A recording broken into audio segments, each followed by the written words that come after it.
Taiyo est un orphelin perdant dont la famille a été izaka'd par Truck-kun. Sa vie solitaire change lorsqu'il séduit accidentellement son ami d'enfance. Cependant, lorsqu'il découvre qu'elle fait partie d'une lignée d'espions, il est forcé de l'épouser et de la tuer, où il sera envoyé avec ses parents pour en savoir trop. Le jour des funérailles de sa famille, Taiyo était dévasté d'avoir perdu ses parents et son frère dans un accident de voiture. En pleurant, il se déteste d'être le seul à avoir survécu. Cependant, sa seule amie, Mutsumi, apparaît et le réconforte en lui promettant de rester avec lui pour toujours. Un mois plus tard, Taiyo était en classe et la mort de sa famille le rendait encore si déprimé qu'il refusait les invitations de ses camarades de classe. En revanche, la nature amicale de Mutsumi et sa grande beauté faisaient d'elle la fille la plus populaire de la classe et tous les garçons avaient secrètement le béguin pour elle. Elle a forcé son meilleur ami solitaire, Taiyo, à déjeuner avec elle en classe. Et elle lui a conseillé de tourner la page sur cette tragédie pour développer ses compétences en communication. Mutsumi commence alors à essayer de lui donner à manger de manière romantique. Mais ils sont soudainement interrompus par le vice-principal, Kyoichiro. Kyoichiro commence à s'enticher de Mutsumi, mais elle rejette ses offres bizarres avant de lui dire de retourner au bureau du principal. En partant, il dit à Taiyo de venir à son bureau après l'école, laissant Taiyo perplexe face à cette demande soudaine. Après l'école, Taiyo arrive au bureau du principal où Kyoichiro est assis inconfortablement près de lui et lui montre sa collection spéciale de photos secrètes qu'il a prises de Mutsumi. Frère, Kyoichiro a ensuite révélé qu'il observait Mutsumi depuis les ombres depuis sa naissance, et il lui a aussi raconté comment il avait torturé le dernier gars qui avait essayé de se rapprocher de Mutsumi jusqu'à ce qu'il jure de ne plus jamais l'approcher. Kyoichiro a ensuite sorti un couteau sur Taiyo, le faisant frémir de peur, et a mentionné à quel point Taiyo se rapprochait de Mutsumi avant de révéler que Mutsumi était sa petite sœur. Juste à ce moment-là, une personne nommée Futaba fit une apparition surprise et lança une grenade éclair, ce qui lui permit de s'échapper de la pièce avec Taiyo. Quand Taiyo se réveilla plusieurs heures plus tard, il fut stupéfait de voir Mutsumi debout à côté d'un groupe de personnes à l'apparence étrange, et quand il demanda qui ils étaient, Mutsumi révéla qu'ils étaient ses frères et sœurs. Elle a présenté ses frères et sœurs, qui comprenaient Futaba, Shinzo, Shion, Kengo et Nanao, avant de lui montrer leur chien de garde, nommé Goliath. Ensuite, elle a révélé qu'ils étaient une famille d'espions, ce qui a fait perdre la tête à Taiyo. Kengo a ensuite dit à Taiyo que Kyoichiro était le Gojo Satoru de tous les espions, car il était inégalé dans leur famille en matière de compétences d'espionnage. Et quand Taiyo a demandé pourquoi il le ciblait, Futaba a dit que c'était parce qu'ils avaient reçu un tuyau selon lequel quelqu'un essayait de tuer Mutsumi. Elle a ensuite révélé que l'obsession de Kyoichiro pour la protection de Mutsumi était née de son échec à la sauver lors d'un accident, il y a quelque temps. Elle a également expliqué que Kyoichiro avait toujours détesté Taiyo, mais n'avait pas essayé de le tuer parce qu'il était le meilleur ami de Mutsumi. Mais tout a changé lorsqu'ils ont reçu un tuyau des réseaux sociaux indiquant que des assassins visaient Mutsumi à cause d'une prime sur sa tête, ce qui donnait maintenant à Kyoichiro une raison de soupçonner Taiyo. Juste à ce moment-là, une alarme a commencé à retentir dans la maison, et Futaba a dit que c'était parce que Kyoichiro était venu pour en finir avec Taiyo. Shion et Shinzo ont activé à distance tous les pièges dans le bâtiment pour l'arrêter. Mais Futaba a dit que la seule façon d'arrêter Kyoichiro était que Taiyo et Mutsumi se marient. Elle a expliqué que sa vie serait protégée s'il le faisait parce que les membres de la famille Yozakura n'étaient pas autorisés à s'entretuer. Mais Mutsumi a refusé l'offre. Elle a expliqué à Futaba que dire à Taiyo de rejoindre leur famille serait cruel, puisqu'il essayait encore de surmonter la perte de sa propre famille, ce qui a poussé Futaba à s'excuser d'avoir été insensible. La famille d'espions a alors commencé à faire joyeusement des plans pour repousser Kyoichiro, et elle a ajouté que même si toute leur famille essayait de le combattre, ils avaient encore peu de chances de gagner. Juste à ce moment-là, il les a interrompus en faisant une apparition choquante dans leur salon. Futaba l'a averti de rester loin de Taiyo et Mutsumi, mais il a refusé, alors elle l'a fait tourner comme un hélicoptère avant de le fracasser sur une chaise. Nano et Shinzo ont suivi avec de grosses attaques de leur propre chef, mais Kyoichiro les a facilement bloqués en utilisant des fils spéciaux qu'il a ensuite utilisés pour les assommer. Kyoichiro a ensuite menacé de détruire la maison s'il ne lui remettait pas Mutsumi et Taiyo, alors Futaba a dit à Mutsumi de s'enfuir avec Taiyo pendant que le reste d'entre eux l'affrontaient. Futaba a chargé Kyoichiro en utilisant ses capacités de vent, mais il l'a plié en quelques secondes avec ses fils spéciaux. Ensuite, Shion a activé des drones qui ont commencé à tirer sur Kyoichiro, tandis que Mutsumi et Kengo enfermaient Taiyo dans une pièce sécurisée quelque part dans le bâtiment. Après avoir détruit Shion et ses drones, Kyoichiro a rencontré Mutsumi, qui se tenait à côté de Taiyo, et elle a immédiatement essayé de l'attaquer. Mais il ne lui a fallu que quelques secondes pour l'attacher. Kyoichiro a enlevé le déguisement sur le visage de Mutsumi pour révéler qu'il s'agissait en fait de Kengo, puis il a demandé à Mutsumi où se trouvait le vrai Taiyo. Après avoir enlevé le déguisement, elle lui a pointé un couteau et a essayé de le convaincre en utilisant le Toknojutsu, mais le bizarre John Wick a dit qu'il accepterait de libérer Taiyo à condition qu'elle ne quitte plus jamais la maison et devienne une demoiselle recluse sous sa surveillance, sans accès à Internet, amis, ou même à l'amour. Il s'est ensuite poignardé avec le couteau qu'elle tenait tout en lui disant d'oublier Taiyo. Et alors que Mutsumi tremblait de peur, elle envisageait d'accepter l'offre, mais Taiyo fit une apparition héroïque et dit à Mutsumi qu'il était prêt à l'épouser pour les garder tous les deux en sécurité, ce qui la poussa à lui lancer une bague de famille spéciale. En essayant de les arrêter, Kyoichiro enveloppa la main de Taiyo avec des fils spéciaux, mais Taiyo lutta contre la douleur et attrapa la bague. Après avoir déchiré les fils, il a mis la bague et a déclaré hardiment à Kyoichiro qu'il serait celui qui protégerait Mutsumi à partir de ce moment, ce qui l'a amené à l'embrasser passionnément. Pendant que tout le monde célébrait, Futaba a dit à Kyoichiro qu'il devait apprendre à Taiyo ce que protéger Mutsumi signifiait vraiment. Quand Taiyo s'est réveillé le lendemain matin, il a été stupéfait par la vue de Kyoichiro qui a immédiatement essayé de l'attaquer avec un poignard. Taiyo a esquivé son attaque et a demandé ce qu'il faisait chez lui, avec une lame, ce à quoi il a répondu qu'il suivait le réveil traditionnel de la famille Yozakura. Cependant, Taiyo a soutenu qu'il essayait de le tuer, mais Kyoichiro a affirmé qu'il ne faisait que l'entraîner, parce qu'en tant qu'espion, Taiyo devait apprendre à rester vigilant pendant son sommeil. Kyoichiro a ensuite dit qu'il était temps pour les exercices matinaux traditionnels de la famille Yozakura et l'a enveloppé dans des fils. Mutsume préparait le petit déjeuner à ce moment-là, et quand elle a entendu le vacarme, elle s'est précipitée dans la pièce et a été stupéfaite de voir Kyoichiro utiliser Taiyo comme sa marionnette personnelle. Quand elle a vu à quel point c'était douloureux pour Taiyo, elle a appelé le nom de Kyoichiro avec un regard menaçant qui l'a fait arrêter ses bêtises. Il a finalement réalisé qu'ils étaient en retard pour l'école. Alors il les a attrapés tous les deux, ainsi que leurs fournitures de scolaire, et a sauté par la fenêtre du bâtiment. Juste à ce moment-là, le bâtiment a explosé, et quand Taiyo a demandé ce qui s'était passé, Kyoichiro a dit que leur maison était piégée avec un explosif et qu'il mettrait sa querelle avec Taiyo en suspens avant de proposer d'expliquer quelle était la mission de la famille Yozakura. Il a dit que la mission la plus importante de toutes était de protéger Mutsumi, et leur a dit de le suivre parce que cela deviendrait bientôt chaotique. Ensuite, ils se rendaient à l'école en limousine lorsque Kyoichiro a dit à Mutsumi et Taiyo que Shinzo avait révélé qu'il avait trouvé des fragments d'une bombe à retardement dans la cuisine de leur maison. Quand Taiyo a demandé pourquoi une bombe avait été placée dans leur maison, Kyoichiro a dit qu'elle visait Mutsumi, et a révélé que la relation de Taiyo avec Mutsumi était maintenant devenue une nouvelle brûlante, puisqu'il avait reçu une tonne de messages de félicitations pour eux. Kyoichiro a ensuite révélé que la raison pour laquelle Mutsumi était visée était parce qu'elle était la 10e chef de la famille Yozakura. Il a révélé que la lignée de la famille Yozakura pouvait être retracée jusqu'aux ninjas de la période Edo, et qu'elle a produit des générations de descendants avec des capacités surhumaines. Parmi eux, une personne ordinaire connue sous le nom de chef est toujours née. Et même si le chef n'a pas de pouvoir surnaturel comme les autres membres, sa progéniture est généralement élevée, comme des superhumains typiques de Yozakura, qui pourraient hériter des talents incroyables des gènes Yozakura. Les membres talentueux de la famille protègent le chef qui a transmis ses talents. C'est ainsi que la famille Yozakura a toujours prospéré. Kyoichiro a également déclaré que Mutsumi serait ciblé de tous côtés par tous leurs ennemis. Et juste à ce moment-là, un groupe d'assassins a commencé à les attaquer. Ils ont tiré une rafale de balles sur leur limousine, et quand Taiyo a commencé à se recroqueviller, Kyoichiro lui a dit de se calmer parce que leur voiture était par balles. D'un claquement de doigts, Kyoichiro a signalé au chauffeur de la limousine d'accélérer beaucoup plus, ce qui a poussé les assassins à passer à une arme encore plus grosse, qu'ils ont utilisée pour les attaquer à plusieurs reprises. Après avoir évité les tirs des assassins, Mutsumi a dit à Taiyo qu'ils iraient bien parce que Goliath était un conducteur plus incroyable que Dominique Toretto. Et Goliath a prouvé ses paroles en esquivant un missile lancé directement sur eux. Quand les choses sont devenues encore plus compliquées, Kyoichiro a décidé de prendre les choses en main, en montant sur le toit de la voiture et en détruisant finalement l'arme que les assassins lui ont tirée dessus avant de les détruire, ainsi que leur véhicule, en utilisant ses fils. Ensuite, Kyoichiro a remis une arme à Taiyo et lui a dit que sa première mission était de protéger Mutsumi de tous les assassins qui attaquent toute la journée. Lorsqu'ils sont arrivés à l'école, Taiyo a agi de manière étrangement agressive envers ses amis, et il s'est souvenu comment Kyoichiro lui avait dit de protéger Mutsumi d'un poseur de bombes expérimenté nommé Tamiya. À l'époque, Kyoichiro a révélé que Tamiya était autrefois un allié qui avait changé de camp, et il l'a également informé que la faiblesse de Tamiya était son addiction aux réseaux sociaux. Il a ajouté que Tamiya avait fabriqué 3 bombes, et qu'après en avoir utilisé une chez Taiyo, il lui en restait encore 2 qu'il comptait utiliser contre eux. De retour à l'école, Taiyo menait une enquête, et il a finalement vu un message qui l'informait que la 2e bombe était en place. Alors qu'il perdait son calme, une balle volante l'a frappé en plein dans la tête, et, en essayant de retrouver son sang-froid, il a vu une silhouette mystérieuse et sombre se déplacer dans les couloirs de l'école, qu'il s'est immédiatement précipité pour enquêter. Juste à ce moment-là, l'infirmière de l'école l'a approché et lui a dit que tout allait bien, mais en partant, elle lui a souri d'une manière suspecte. Un peu plus tard, Taiyo regardait Mutsumi quand ses amis lui ont donné un chocolat qui l'a immédiatement rendu malade. Il s'est réveillé plusieurs heures plus tard dans une pièce où Mutsumi l'avait emmené quand il s'est évanoui. Juste à ce moment-là, il remarqua une bombe juste au-dessus d'eux qui explosa immédiatement. Shunzia Kengo, qui était auparavant déguisée en infirmière scolaire, d'aller vérifier la scène. Pendant ce temps, Taiyo a réussi à se protéger, lui et Mutsumi, de l'explosion en se cachant sous un canapé, et Taiyo a réalisé que le poseur de bombe avait placé un traceur sur lui qui était aussi la 3e bombe. Lorsque la bombe était sur le point d'exploser, Taiyo a sauté hors du bâtiment et Kyoichiro est arrivé juste à temps pour le sauver en utilisant ses fils spéciaux tout en désamorçant la bombe dans le processus. Ensuite, les autres membres de la famille ont amené un Tamiya ligoté dans le bâtiment et il a essayé de supplier pour sa vie, mais Kyoichiro l'a lancé hors du bâtiment et dans les airs où il a été détruit par une réplique de la bombe traqueuse. Quelques jours plus tard, Taiyo s'est réveillé et a accidentellement marché sur la queue de Goliath, ce qui l'a fait mordre par colère. Quelques minutes plus tard, Mutsumi a aidé Taiyo à bander son bras blessé et elle a révélé qu'elle avait chargé Goliath de le garder pour que Kyoichiro n'essaie pas de le tuer dans son sommeil à nouveau. Ensuite, il a rencontré Futaba et s'est mis à genoux en la suppliant de le rendre plus fort. Futaba a dit qu'il n'avait pas besoin de s'inquiéter parce qu'il prévoyait déjà de l'entraîner petit à petit pour s'adapter à sa nature chétive. Mais il a rétorqué que cela prendrait trop de temps et a mentionné comment lui et Mutsumi avaient failli mourir lors de l'attaque à la bombe. Il a alors proclamé bruyamment qu'il voulait devenir plus fort pour Mutsumi, mais son discours héroïque de pacotille a été interrompu lorsque Futaba a soudainement commencé à le faire rebondir dans la pièce en utilisant ses pouvoirs de vent tout en expliquant qu'elle avait du talent en aikido et en jujitsu malgré son manque de force physique.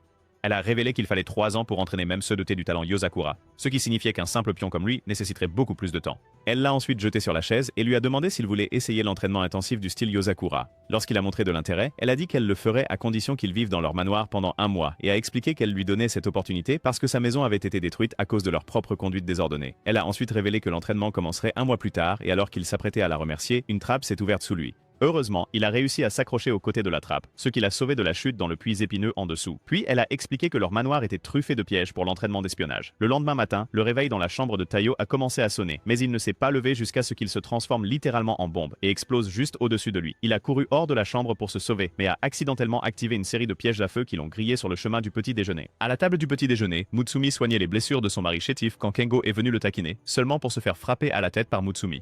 Alors que Taiyo mangeait, il demanda à Mutsumi comment elle avait réussi à survivre dans cet enfer, ce qui la poussa à révéler que les pièges ne s'activaient pas pour elle. Shion dit à Taiyo que s'il était accepté par la maison, il pourrait régler les pièges pour qu'ils ne se déclenchent pas pour lui, et révéla que tous les pièges de la maison étaient contrôlés par un seul ordinateur. Soudain, Taiyo eut un mal de ventre et Futaba révéla que leur repas faisait aussi partie de l'entraînement. Nanao a dit qu'il devait développer une tolérance parce que la nourriture de tout le monde, à part celle de Mutsumi, était empoisonnée, ce qui provoquait de la diarrhée. Taiyo s'est précipité pour utiliser la salle de bain, mais quand il est arrivé à la porte, il a vu qu'elle était verrouillée comme un trésor national et Shion a expliqué que pour entrer dans cette salle de bain, il devait déchiffrer le mot de passe qui se rafraîchissait chaque minute. Le lendemain matin, chaque membre de la famille Yozakura a géré son réveil explosif avec une incroyable aisance, à l'exception de Taiyo qui a de nouveau été soufflé. Il a échoué à plusieurs autres tests, y compris le test de précision qui a fait que sa douche a déversé une rivière entière d'eau sur son visage pendant son bain. À l'école, Taiyo a dit à ses amis venus prendre de ses nouvelles qu'il allait bien, mais en réalité, il était alourdi par la chemise de 30 kg.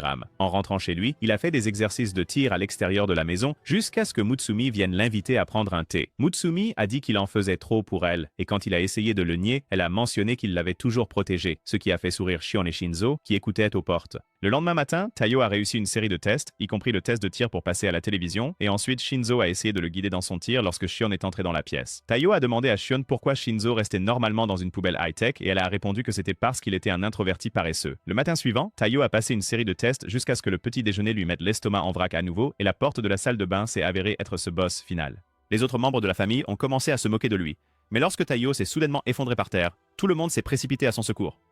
Plusieurs minutes plus tard, Nanao a scanné son corps et a réalisé qu'il avait de la fièvre causée par la fatigue.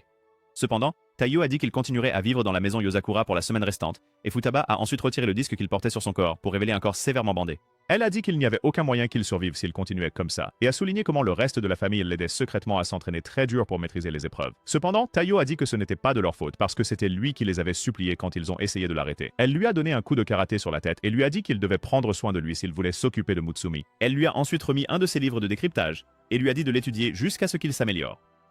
Bien plus tard, Taiyo a finalement réussi à ouvrir la porte de la salle de bain, ce qui a fait que tout le monde l'a célébré comme s'il venait de gagner la Coupe du Monde. À ce moment-là, sa bague a commencé à briller, et Futaba a dit que c'était parce qu'il était enfin reconnu comme membre de la famille Yozakura. Quelques jours plus tard, Mutsumi préparait le petit déjeuner lorsque Taiyo l'a stupéfié en lui demandant comment enfiler une paire d'armures scénaristiques, ce qui l'a amené à verser plus de poison que d'habitude. Elle a commencé à le traiter comme une sangsue dégoûtante. Alors il a désespérément expliqué qu'il ne faisait que pratiquer ses compétences de déguisement. Et à ce moment-là, Kengo est entré dans la pièce complètement déguisée en infirmière scolaire. Quand Shinzo est entré dans la cuisine, il les a vus tous en train de s'amuser ensemble, et quand Kyoichiro a essayé de se joindre à la fête, Mutsumi a assommé à la fois lui et Kengo. Quelques heures plus tard, Taiyo et Shinzo marchaient dans le couloir, et Shinzo a dit à Taiyo qu'il partait pour une mission de bas niveau, qui impliquait de récupérer la plaque originale pour de la fausse monnaie. À l'école, Taiyo et Mutsumi marchaient ensemble dans la cour quand une balle de baseball perdue a volé vers eux, et Taiyo a exécuté un mouvement d'aura de haut niveau en attrapant la balle sans regarder, et en la lançant directement dans les mains d'un des joueurs de baseball sur le terrain, les poussant à le supplier de rejoindre leur équipe. Pendant la pause déjeuner, Mutsumi a dit à Taiyo d'être prudent puisqu'il devenait de plus en plus surhumain et a mentionné que les gens l'appelaient un ninja dans son dos récemment à cause de l'aura de niveau Madara qu'il cultivait inconsciemment. Quelques heures plus tard, Mutsumi faisait une quantité incroyable de paperasse avec l'aide de Taiyo et elle lui a expliqué que le travail administratif faisait partie des tâches du chef des Yozakura. Juste à ce moment-là, elle trouva un document qui l'agaça avec Kengo et quand ils allèrent dans sa chambre, ils virent que c'était un énorme désordre. Quand Kengo sortit du tas de déchets, Mutsumi dit qu'il avait encore oublié de joindre les documents pour un rapport, mais il fit comme s'il s'en moquait complètement. Alors Taiyo essaya de chercher les documents manquants pour lui. Cependant, il est tombé sur des armes qui traînaient, ce qui l'a découragé de chercher plus loin et Kengo est sorti du tas d'ordures vêtu uniquement de son maillot de bain naturel en affirmant qu'il ne ferait jamais rien de contraignant. Kengo a soudainement sauté du tas d'ordures et a glissé devant Taiyo en se déguisant en Mutsumi, ce qui lui a permis de s'échapper de la pièce avec succès. Mutsumi a activé une fonction d'hibernation sur sa bague familiale, ce qui a fait apparaître une grande clôture tout autour de la maison. Pendant ce temps, Shinzo se faufilait dans les conduites d'aération lors de sa mission et il a utilisé une paire de lunettes à rayons X qui lui ont permis de repérer les faux billets dans la boîte qui les contenait. Il se demanda comment leur technologie était si sophistiquée, puis regarda le patron de l'entreprise de fraude être informé par ses employés que leurs faux billets contrôlaient maintenant 60% du marché. Quand le patron dit que c'était grâce à un certain jeune, Shinzo réalisa qu'il y avait quelqu'un qui tirait les ficelles. Il finit par entrer dans une pièce où un faux billet spécial était gardé. Mais soudain, les alarmes se déclenchèrent, le poussant à s'enfuir désespérément avec l'objet. En même temps, Mutsumi et Taiyo ont fait le tour de la maison à la recherche de Kengo, et ils ne l'ont pas trouvé dans les chambres des autres frères et sœurs. Ils ont fini par devoir vérifier la chambre de Kyoichiro et, en arrivant, ils ont vu que les murs étaient couverts de photos de Mutsumi, ce qui les a fait changer de direction immédiatement car ils ne voulaient rien avoir à faire avec la chambre bizarre de ce type. Quelques minutes plus tard, ils discutaient avec les autres frères et sœurs dans le couloir lorsque Taiyo a finalement repéré Kengo caché dans un tableau de la Joconde. Il a immédiatement recommencé à s'enfuir, les obligeant à le poursuivre, et ils ont finalement atteint un endroit dans le couloir où Mutsumi a vu Taiyo allongé par terre. Taiyo lui a dit que Kengo s'était enfui dans un passage secret à proximité, et elle a crié de frustration avant de désactiver le mode hibernation du manoir. Quand ils sont retournés dans la chambre de Kengo, elle l'a soudainement menotté et a dit qu'elle avait compris qu'il était Kengo parce qu'il avait laissé plusieurs indices suggérant qu'il n'était pas Taiyo. Après un petit discours d'encouragement de Mutsumi, il a enlevé son déguisement et a aidé Taiyo à trouver les documents manquants. Quelques heures plus tard, Taiyo déjeunait quand il a reçu un appel de Shinzo qui a crié pour que Mutsumi vienne le sauver. Shinzo lui a expliqué qu'il était à court d'armes après avoir engagé un échange de tirs avec l'ennemi, alors elle a envoyé Taiyo pour l'aider. Quelques minutes plus tard, Taiyo est arrivé sur les lieux et a commencé à fouiner autour du bâtiment jusqu'à ce qu'un des gardes lui pointe une arme. Suivant les leçons qu'il avait prises de Shinzo, il a utilisé quelques mouvements habiles pour désarmer le garde et le mettre hors de combat. En utilisant son sixième sens, il détecta des gardes approchant et les mit facilement à terre un par un. Quand l'un d'eux essaya d'appeler à l'aide, Taiyo utilisa un pistolet spécial que Shinzo lui avait donné pour détruire le talkie-walkie de l'homme avant de l'éliminer aussi. Taiyo arriva finalement dans la pièce où Shinzo se cachait et Shinzo le serra immédiatement dans ses bras, soulagé. Quand des gardes ont fait irruption dans la pièce, Shinzo les a neutralisés en un clin d'œil en utilisant un pistolet que Taiyo lui avait apporté et a abattu tous les autres gardes sur leur chemin alors qu'ils couraient. Finalement, ils ont atteint un endroit où Taiyo a été touché à la jambe par le chef ennemi qui a ensuite demandé à Shinzo de se rendre. Quand Shinzo a posé son arme, Taiyo lui a remis une fourchette spéciale qu'il a utilisée pour détruire le fusil de sniper de l'assassin avant de l'abattre avec plusieurs autres tirs.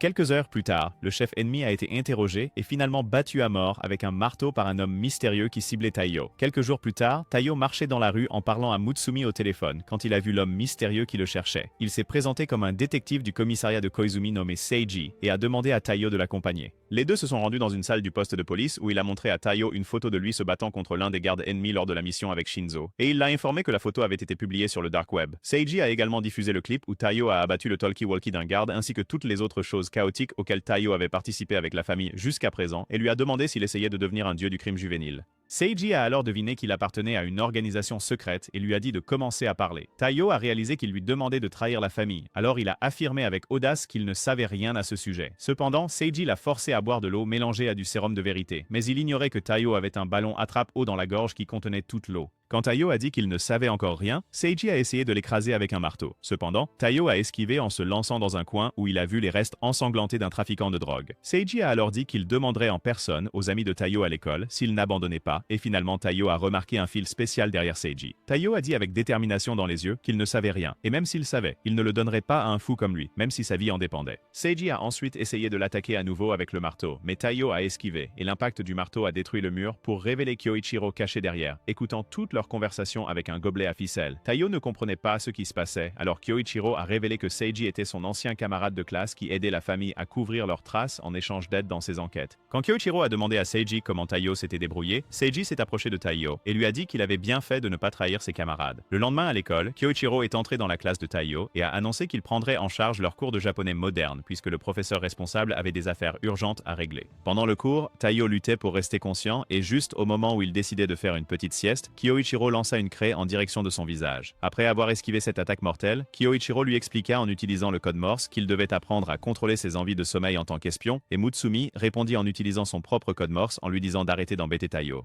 Il a ensuite commencé à faire des avances à Mutsumi en utilisant le code Morse et Taiyo a dit à Mutsumi de ne pas s'en préoccuper car il avait l'intention de réussir ce défi d'entraînement. Soudain, Kyoichiro a libéré un gaz étrange qui a endormi tout le monde dans la classe, sauf Mutsumi qui portait un masque à gaz et l'a réprimandé pour cela. Quand ils ont vérifié Taiyo, ils ont supposé qu'il était profondément endormi, mais quand Kyoichiro a essayé de lui lancer une poignée de craie, il les a détruites avec son pistolet paralysant. Mutsumi était stupéfaite lorsqu'elle remarqua que Taiyo avait réussi ce coup en dormant. Et Kyoichiro dit qu'il était content que Taiyo soit enfin entré dans l'état de demi-sommeil. Il lança ensuite une rafale de craie sur Taiyo, mais le Zenitsu à petit budget les esquiva et les dévia toutes à grande vitesse. Quelque temps plus tard, Taiyo lisait un livre sur les rencontres pour espions et il fut stupéfait d'apprendre que 90% des mariages d'espions se terminaient par un divorce en raison de la nature occupée des espions. Lorsque Mutsumi entra dans la pièce, il essaya de l'inviter à sortir, mais il reçut soudainement un appel de Seiji qui lui dit de venir pour une mission urgente. Il est arrivé au parc d'attractions que Seiji lui avait indiqué, et Seiji lui a confié la tâche d'appréhender un couple dans la zone qui transportait des armes illicites. Juste à ce moment-là, Mutsumi a fait une apparition surprise et a dit qu'elle avait demandé à Seiji de rejoindre la mission, car cela semblerait plus naturel pour Taiyo de traîner avec sa copine dans un endroit de rendez-vous comme celui-là. Quelques minutes plus tard, Mutsumi a suggéré de suivre un couple mystérieux dans la zone et ils ont fini par les rejoindre sur un tour de montagne russe. Après le tour, ils sont assis en face du couple et les ont regardés agir comme des couples de comédie romantique gênants malgré la ressemble assez à des gangsters. Mutsumi a ensuite remarqué un autre couple suspect dans la région et ils les ont rejoints pour un tour de manège où ils ont vu qu'ils...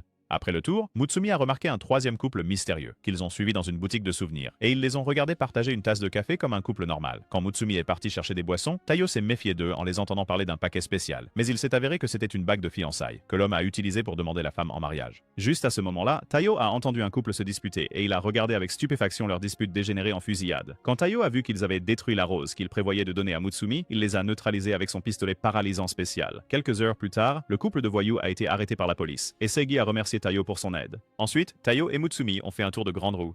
Et Taiyo a donné cette rose à Mutsumi en expliquant qu'elle avait été abîmée pendant la fusillade. Quelques jours plus tard, Shion a finalement terminé une mission dans Call of Duty.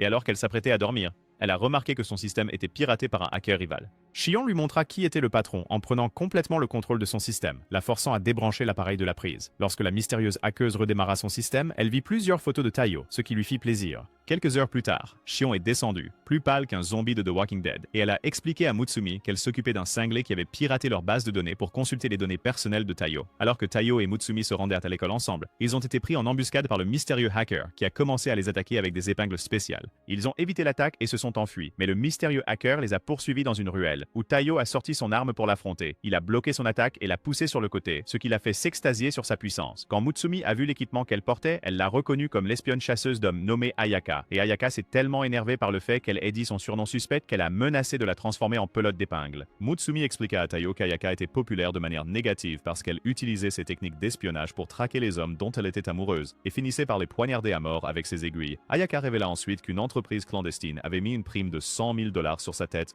Elle a bavardé pendant des minutes sur combien elle l'admirait, et elle a éliminé un espion qui se faufilait au-dessus d'eux, avant de révéler que la prime poussait de plus en plus de gens à vouloir éliminer Taiyo. Après avoir passé encore quelques minutes à flatter Taiyo, elle lui a demandé de devenir son compagnon de chambre, mais il a refusé en lui disant qu'il était déjà marié à Mutsumi, ce qui l'a fait pleurer. Pendant sa tirade en larmes, elle a révélé que Kyoichiro était celui qui lui avait donné le code d'accès qui lui a permis de consulter les données de Taiyo. Puis elle a utilisé un mouvement spécial qui a inondé toute la zone de Clou avant de s'enfuir. Le lendemain à l'école, Ayaka s'est présentée dans la classe de Taiyo en tant qu'élève transféré, et elle a reçu le siège juste à côté de Taiyo. Alors qu'elle se dirigeait vers son siège, elle fit semblant de tomber pour pouvoir lancer une de ses épingles sur Taiyo, mais il bloqua l'attaque avec son livre. Pendant les heures suivantes, Ayaka essaya plusieurs tactiques pour l'empaler avec ses épingles, mais il les évita toutes une par une. Quand Taiyo bloqua une autre rafale d'attaque de pain de sa part, elle perdit finalement son sang-froid et utilisa un mouvement spécial qui injecta à tous les élèves de la classe de Taiyo un poison de contrôle mental, les transformant en ses serviteurs loyaux. Suivant son ordre, ils immobilisèrent Taiyo et Ayaka tenta de l'achever avant d'être arrêtée par Mutsumi. Juste à ce moment-là, l'espion PNJ de tout à l'heure a essayé d'attaquer Ayaka depuis la fenêtre derrière elle, mais Mutsumi l'a poussé juste à temps pour éviter la balle. Quand l'espion a pointé son arme sur Mutsumi, Taiyo s'est libéré de l'emprise de ses camarades de classe et l'a électrocuté avec son pistolet électrique. Quand Ayaka a demandé pourquoi Mutsumi l'avait sauvé, Mutsumi a répondu que cela la rendait heureuse que quelqu'un d'autre apprécie à quel point Taiyo est génial, même si elle l'a fait de manière sauvage. Ayaka s'est mise à pleurer en réalisant qu'elle était maintenant tombée amoureuse de Mutsumi. Après l'école ce jour-là, Ayaka est devenue le petit chien d'amour de Mutsumi alors qu'elle rentrait chez elle, et leur petite séance de rapprochement a été interrompue lorsque Taiyo a reçu un appel soudain de Shion. Ce soir-là, Shion invita Taiyo à jouer à des jeux vidéo avec elle, et Mutsumi, qui était aussi dans la pièce, proposa d'être le soutien de Taiyo. Quand ils commencèrent le jeu, Taiyo et Shion abattirent des ennemis qui ressemblaient étrangement à Kyoichiro, et ils finirent par vaincre le boss final, qui était un train monstre géant ressemblant à Kyoichiro. Juste à ce moment-là, le présentateur a annoncé qu'un train fou s'était arrêté brusquement, et Shion a expliqué qu'elle avait piraté le système de sa cible en le transformant en jeu vidéo et en le terminant. Elle a révélé qu'elle avait amené Taiyo là pour l'aider à arrêter des manifestants qui allaient écraser un hélicoptère dans une centrale thermique. Lorsque le jeu a commencé, Shion lui a donné un objet spécial qui pouvait le ressusciter, et elle a vaincu plusieurs mini Kyoichiros tandis que Taiyo avait du mal à se repérer dans la zone. Soudain, Taiyo a commencé à franchir les obstacles facilement en utilisant des techniques de triche, ce qui a tellement agacé Shion qu'elle lui a crié dessus. Ensuite, Shion a utilisé une technique spéciale de jeu pour sauter dans les airs et abattre l'hélicoptère, qui était représenté comme un dragon dans le jeu. Cependant, ils ont remarqué que les manifestants avaient envoyé une série de drones comme atout, et Shion envisageait d'utiliser son propre atout avant que Taiyo ne propose une idée. En suivant son idée, ils ont pris le contrôle de l'hélicoptère et utilisé ses armes pour abattre les drones. Cependant, certains drones leur ont échappé et ils ont été stupéfaits de voir un avatar étrange dans leur jeu les éliminer. Lorsque Shion a révélé que c'était le même avatar qui fouinait dans les fichiers de Taiyo, Taiyo et Mutsumi ont réalisé que c'était Ayaka. Après plusieurs minutes de tirs répétés, Taiyo, Ayaka et Shion ont réussi à abattre tous les drones, et Shion a décidé de punir Taiyo pour avoir utilisé des triches en le forçant à jouer à tous les jeux qu'elle avait pendant 3 nuits consécutives. Un matin, Taiyo faisait un entraînement digne de Superman quand il a reçu un appel de Nano, qui lui a dit de venir le chercher dans un laboratoire maléfique. Nanao a expliqué que le laboratoire où il se trouvait était celui où il fabriquait secrètement des armes biologiques comme le gaz toxique, et qu'il était venu là-bas en mission sous couverture pour neutraliser l'arme. Il a ensuite révélé que l'arme était une bombe germinale nommée Sodom, qui anéantirait toutes les formes de vie dans un rayon de 10 km, et qu'il l'avait avalée parce qu'elle était trop dangereuse pour le monde extérieur. Taiyo a immédiatement perdu son calme quand il l'a vu le manger, mais il a expliqué que son corps était spécialement capable de détoxifier des choses comme ça. Nanao a dit que cela lui prendrait environ 3 heures pour neutraliser cette quantité, mais le problème était qu'il commençait à avoir sommeil. Il a ensuite dit à Taiyo qu'il avait endormi tout le monde dans le laboratoire où il se trouvait et qu'il voulait qu'il vienne le chercher avant que les autres laboratoires ne s'en aperçoivent. Lorsque Taiyo est arrivé au laboratoire, un agent de sécurité a pointé son arme sur lui, mais avant que Taiyo ne puisse réagir, un agent nommé Oga a neutralisé l'agent de sécurité avec sa chaîne, et son partenaire, Sui, a demandé à Taiyo s'il était aussi en mission. Sui s'est présenté, ainsi qu'Oga, comme des espions d'une unité de renseignement gouvernemental nommée Inajiku, envoyée pour neutraliser ce laboratoire. Lorsque Sui a demandé à Oga un rapport de situation, Oga lui a donné des indications vers un endroit d'où 5 gardes armés s'approchaient, et Oga a forcé Taiyo à les accompagner. Tous les trois ont traversé le laboratoire ensemble, détruisant chaque garde ennemi qu'ils rencontraient, et ils ont finalement atteint le laboratoire où Nano se trouvait. Taiyo se précipita immédiatement pour vérifier l'état de Nano, et Oga tenta soudain de porter une attaque sur Nano, que Taiyo dévia avec son poignard. Quand Taiyo leur demanda ce qu'ils faisaient, Oga révéla que leur mission était de tuer Nanao. Il a demandé pourquoi ils en voulaient à Nanao, et Sui a expliqué que depuis que Nanao avait ingéré l'arme, il était devenu une menace, et le détruire avec l'arme serait le mieux pour la sécurité nationale. Il a ensuite demandé à Taiyo de s'écarter, mais Taiyo a pris une position audacieuse devant Nanao et a dit que s'il voulait tuer son jeune frère, il devrait d'abord passer par lui. Oga a essayé de prévenir Taiyo qu'il était complètement dépassé, mais c'était trop peu, trop tard, car en un clin d'œil, Sui a détruit l'arme de Taiyo et l'a laissé en sang sur le sol. Alors que Sui s'apprêtait à en finir avec Nanao, Taiyo lui a dit d'arrêter, et il était sur le point de sortir à nouveau son épée avant que Nanao ne révèle qu'il avait terminé de détoxifier le Sodome. Il lui a montré un test cutané qui prouvait qu'il disait la vérité, et l'a supplié de le laisser soigner les blessures de son frère. En réponse, Sui a dit que sa mission était déjà accomplie, et a pris le test avec lui comme documentation en s'éloignant. Quelque temps plus tard, Taiyo s'est réveillé dans une position de bondage étrange, dans laquelle Kyoichiro l'avait mis, et Kyoichiro a mentionné comment les évaluations de la famille Yozakura sur le marché noir avaient chuté en raison de la défaite de Taiyo contre Sui avant de lui dire que sa faiblesse aurait pu mener à la mort de Nanao. Son discours de méchant stupide a été interrompu lorsque Mutsumi et Nanao l'ont frappé simultanément à la tête et l'ont forcé à s'excuser auprès de Taiyo. Après que Mutsumi ait retiré le bâillon de Taiyo, il a exprimé à quel point il se sentait coupable d'être faible, et Kyoichiro a interrompu sa séance de lamentation pour lui dire que la seule façon de restaurer le nom Yozakura était de vaincre Inajiku. Quelques jours plus tard, Sui a croisé Taiyo dans un bus et lui a demandé s'il était là pour venger sa défaite précédente. Taiyo se souvenait quand Kyoichiro lui avait dit que le meilleur moyen de vaincre Inajiku était de voler leurs informations en les espionnant. Alors il a dit à Sui qu'il avait l'intention de devenir plus fort en le regardant. Sui a affirmé qu'il n'avait aucune chance de le suivre et il a immédiatement commencé à se déplacer à des vitesses folles en utilisant une technique appelée marcher dans les fleurs. Taiyo l'a poursuivi et a réussi à se rapprocher de lui en utilisant ses meilleurs mouvements de singe araignée, mais Sui l'a empêché de le rattraper en détruisant ses vêtements d'un seul coup, ce qui a conduit la police à l'arrêter dans le train pour exhibition indécente. Taiyo a passé les heures suivantes à essayer de rattraper Sui dans les différents endroits où il allait se détendre, mais Sui l'a arrêté à chaque fois en réduisant sa tenue à son costume d'Adam. Lorsqu'il a rejoint Suhi et Oga pour neutraliser les voyous, Suhi a essayé de l'embarrasser comme d'habitude, mais il a réussi à esquiver légèrement lors de la première tentative pour que ses parties intimes restent couvertes. Quand Oga a commencé à le féliciter pour cela, Suhi a détruit leurs vêtements d'un seul coup. Quelques heures plus tard, Nanao a rencontré Taiyo tout amoché dans la cuisine de leur manoir et lui a demandé pourquoi il se poussait autant malgré son mauvais état. Taiyo a répondu qu'il devait le faire parce qu'il était un grand frère faible qui ne pouvait rien faire. Cependant, Nanao a évoqué tous les actes héroïques de Taiyo jusqu'à présent. Il a assuré qu'il était un grand frère cool. Plus tard dans la soirée, Taiyo a rencontré Suhi dans un cimetière où Suhi a sorti son épée avec l'intention de mettre fin aux choses. Cependant, lorsque Suhi a essayé de porter son coup ultra rapide, Taiyo a réussi à arrêter l'attaque tout en subissant quelques blessures mineures dans le processus parce qu'il se souvenait de la façon dont toutes les attaques de Suhi se déroulaient. Lorsqu'il a projeté Suhi au loin, Suhi est retombé sur ses pieds et a compris pourquoi les Yozakura avaient choisi Taiyo. Il a dit à Oga de s'occuper des blessures de Taiyo, et ce faisant, Suhi a reconnu Taiyo avant de s'éloigner. Quelques jours plus tard, Taiyo portait un sac extra large en marchant avec Mutsumi dans le parc, et ils sont finalement arrivés à un endroit où ils ont rencontré Sui. Taiyo était stupéfait par le fait que Mutsumi connaissait Sui, et quand il a demandé à Mutsumi à ce sujet, elle a révélé qu'ils se côtoyaient en tant que collègues. Sui a ensuite dit qu'il les emmènerait rencontrer le chef des Hinajiku, et il ne fallut pas longtemps avant qu'ils n'arrivent dans un café où Sui passa une commande spéciale de latte. La commande s'est avérée être un code secret que le barista a utilisé pour activer une porte secrète qui les a transportés à travers le sol jusqu'au quartier général des Hinajiku. Alors qu'il tombait, Sui tenait Mutsumi d'une manière qui rendait Taiyo jaloux, et ils furent bientôt attaqués de toutes parts par une série de pièges comprenant des faisceaux laser et des flèches. Sui a dévié chaque tir qui venait dans sa direction tandis que Taiyo sautait comme un singe pour les éviter, et ils sont finalement arrivés au bureau du chef Inagiku. Soudain, un énorme rocher est tombé en direction de Taiyo, mais avant qu'il ne puisse faire un pacte, la chef Inagiku, Rin, a fait une entrée spectaculaire en le détruisant d'un seul coup de poing. Ensuite, ils se sont tous régalés de quelques douceurs que Mutsumi avait préparées, et Mutsumi a présenté Rin à Taiyo comme une ancienne camarade de classe de Kyoichiro. Elle a également révélé que Rin et Kyoichiro ne s'entendaient pas très bien, et soudainement Rin a commencé à câliner Mutsumi de la même manière que Kyoichiro.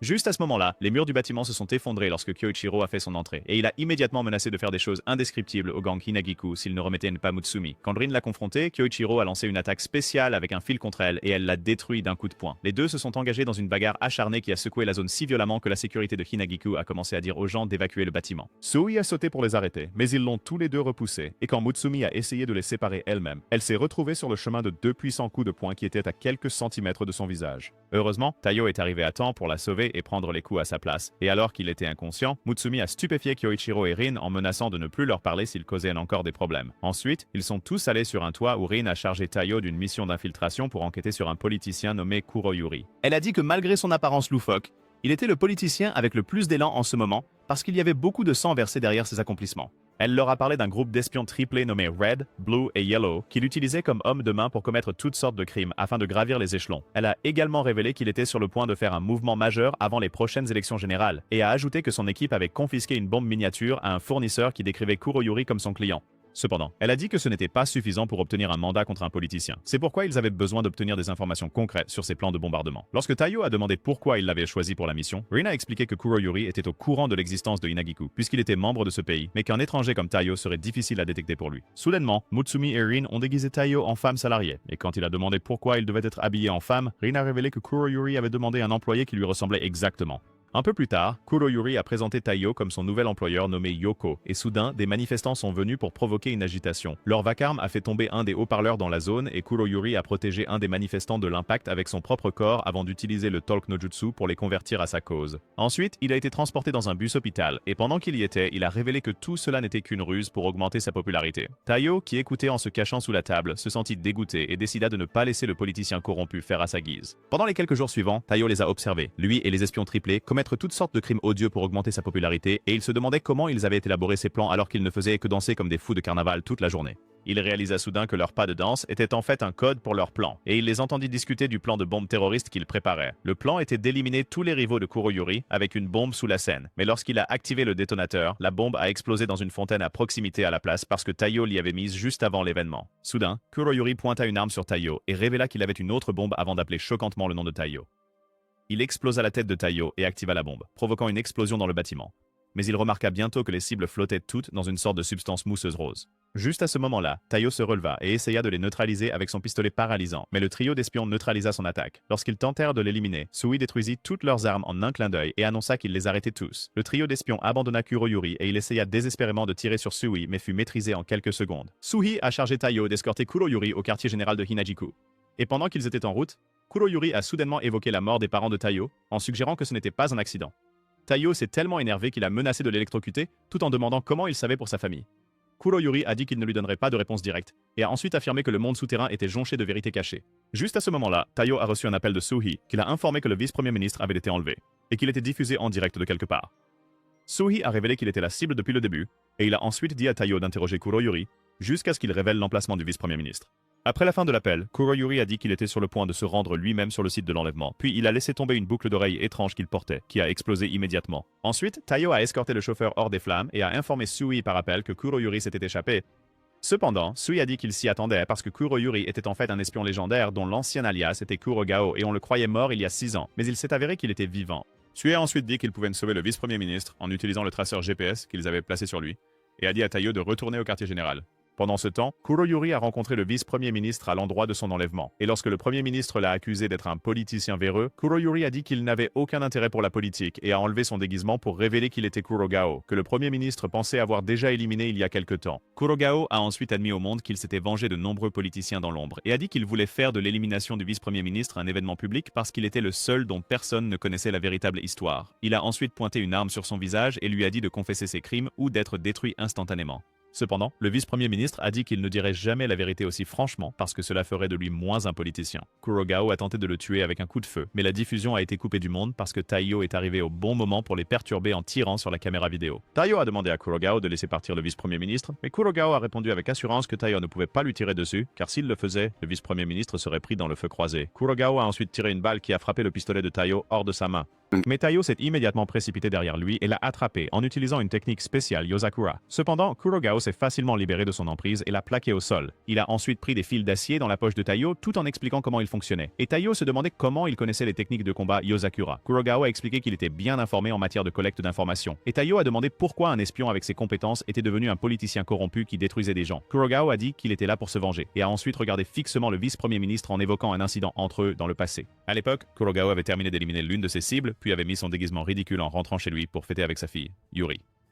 Sa fille a alors fait remarquer qu'il y avait un cadeau qui était arrivé pour lui, et à ce moment-là, le cadeau a explosé, détruisant Yuri dans le processus. De retour au présent, Kurogao a dit au vice-premier ministre nommé Shirasagi qu'il était le dernier homme sur sa liste, et Taiyo a essayé de l'affronter à nouveau, seulement pour être bloqué par les espions triplés. Kurogao a essayé de manipuler Taiyo en lui promettant de lui parler de sa famille s'il abandonnait, mais Taiyo a dit qu'il ne prendrait pas l'offre parce qu'il ne voulait pas que d'autres personnes meurent. Juste à ce moment-là, Swai est apparu et a tailladé un énorme trou dans le sol, ce qui l'a envoyé, lui et les espions triplés, à l'étage inférieur, laissant Taiyo chargé d'arrêter Kurogao. Quand Taiyo a essayé d'attaquer Kurogao avec un couteau de combat, il a retourné la situation en le poignardant et en le frappant au sol. En même temps, les Triplet Spies ont commencé à montrer leur capacité unique qui incluait des flammes, de la foudre et une pression d'eau tranchante capable de couper la roche. Et Sui leur a également parlé de sa technique de vitesse. Les triplés ont lancé une énorme attaque combinée contre lui, mais Sui a utilisé un mouvement spécial de Bankai pour détruire l'attaque ainsi que le trio en un seul coup. Juste au moment où Sui commençait à penser à aller aider Taiyo, il a été pris en embuscade par une attaque de projectile qu'il a à peine réussi à dévier. Pendant ce temps, Taiyo a fait un discours héroïque à Kurogao, avant de charger à nouveau sur lui. Et juste au moment où Kurogao pensait que HR l'avait complètement compris, Taiyo a utilisé la technique de vitesse de Sui pour se rapprocher rapidement derrière lui. Taiyo l'a ensuite attrapé par derrière, et Kurogao a essayé de le poignarder à nouveau par derrière, mais sa lame n'a pas pu pénétrer la peau renforcée de Taiyo. Il a essayé d'utiliser son pistolet, mais Taiyo l'a contré facilement en le bloquant avec une gomme spéciale que Shinso avait fabriquée. Et sa tentative d'utiliser un pistolet de rechange a également échoué car Taiyo a utilisé les fils d'acier de Kyoichiro pour le détruire tout en le projetant au sol. Alors qu'il était au sol, Kurogao a tenté de parler à Taiyo de la mort de ses parents. Mais avant qu'il ne puisse le faire, une balle venue de nulle part lui a transpercé la gorge. Ils ont réalisé qu'il avait été réduit au silence par un assassin et Sui a dit quelques mots réconfortants à Taiyo, tandis qu'il serrait une carte que Kurogao lui avait secrètement remise. La carte a conduit Taiyo à l'arbre où Kurogao avait enterré sa fille. Et Taiyo a trouvé une boîte cachée dans le tronc de l'arbre. Quand Taiyo est rentré chez lui, il a été chaleureusement accueilli par toute la famille. Le lendemain, Rin a organisé une fête de fondue au siège de Hinagiku pour célébrer leur mission réussie. Et une fois de plus, Kyoichiro s'est présenté sans invitation. Mais elle a décidé de laisser passer cette fois-ci, parce qu'il avait apporté de la bière spéciale pour eux. Sui a utilisé sa technique d'épée pour trancher tous les monstres que Rin avait rassemblés en petits morceaux. Et quand la nourriture fut prête, Rin et Kyoichiro ont eu une intense bataille de nourriture qui a fait fuir tout le monde de la zone. Pendant le combat, Sui a de nouveau démontré sa rapidité en rassemblant tous les morceaux de nourriture volants et en les dressant en un clin d'œil. Lorsqu'il a remis la nourriture à Taiyo et Mutsumi, il a dit à Taiyo que son corps pourrait être abîmé s'il imitait imprudemment sa technique de vitesse. Puis il l'a motivé à renforcer son corps pour qu'il puisse continuer à s'améliorer. Quand le pot-au-feu fut terminé, Rin et Oga faisaient de la sieste tandis que Taiyo était dans un endroit privé, fixant la boîte mystérieuse en pensant aux derniers mots de Kurogao. Mutsumi interrompit sa réflexion en demandant s'il avait l'intention d'ouvrir la boîte.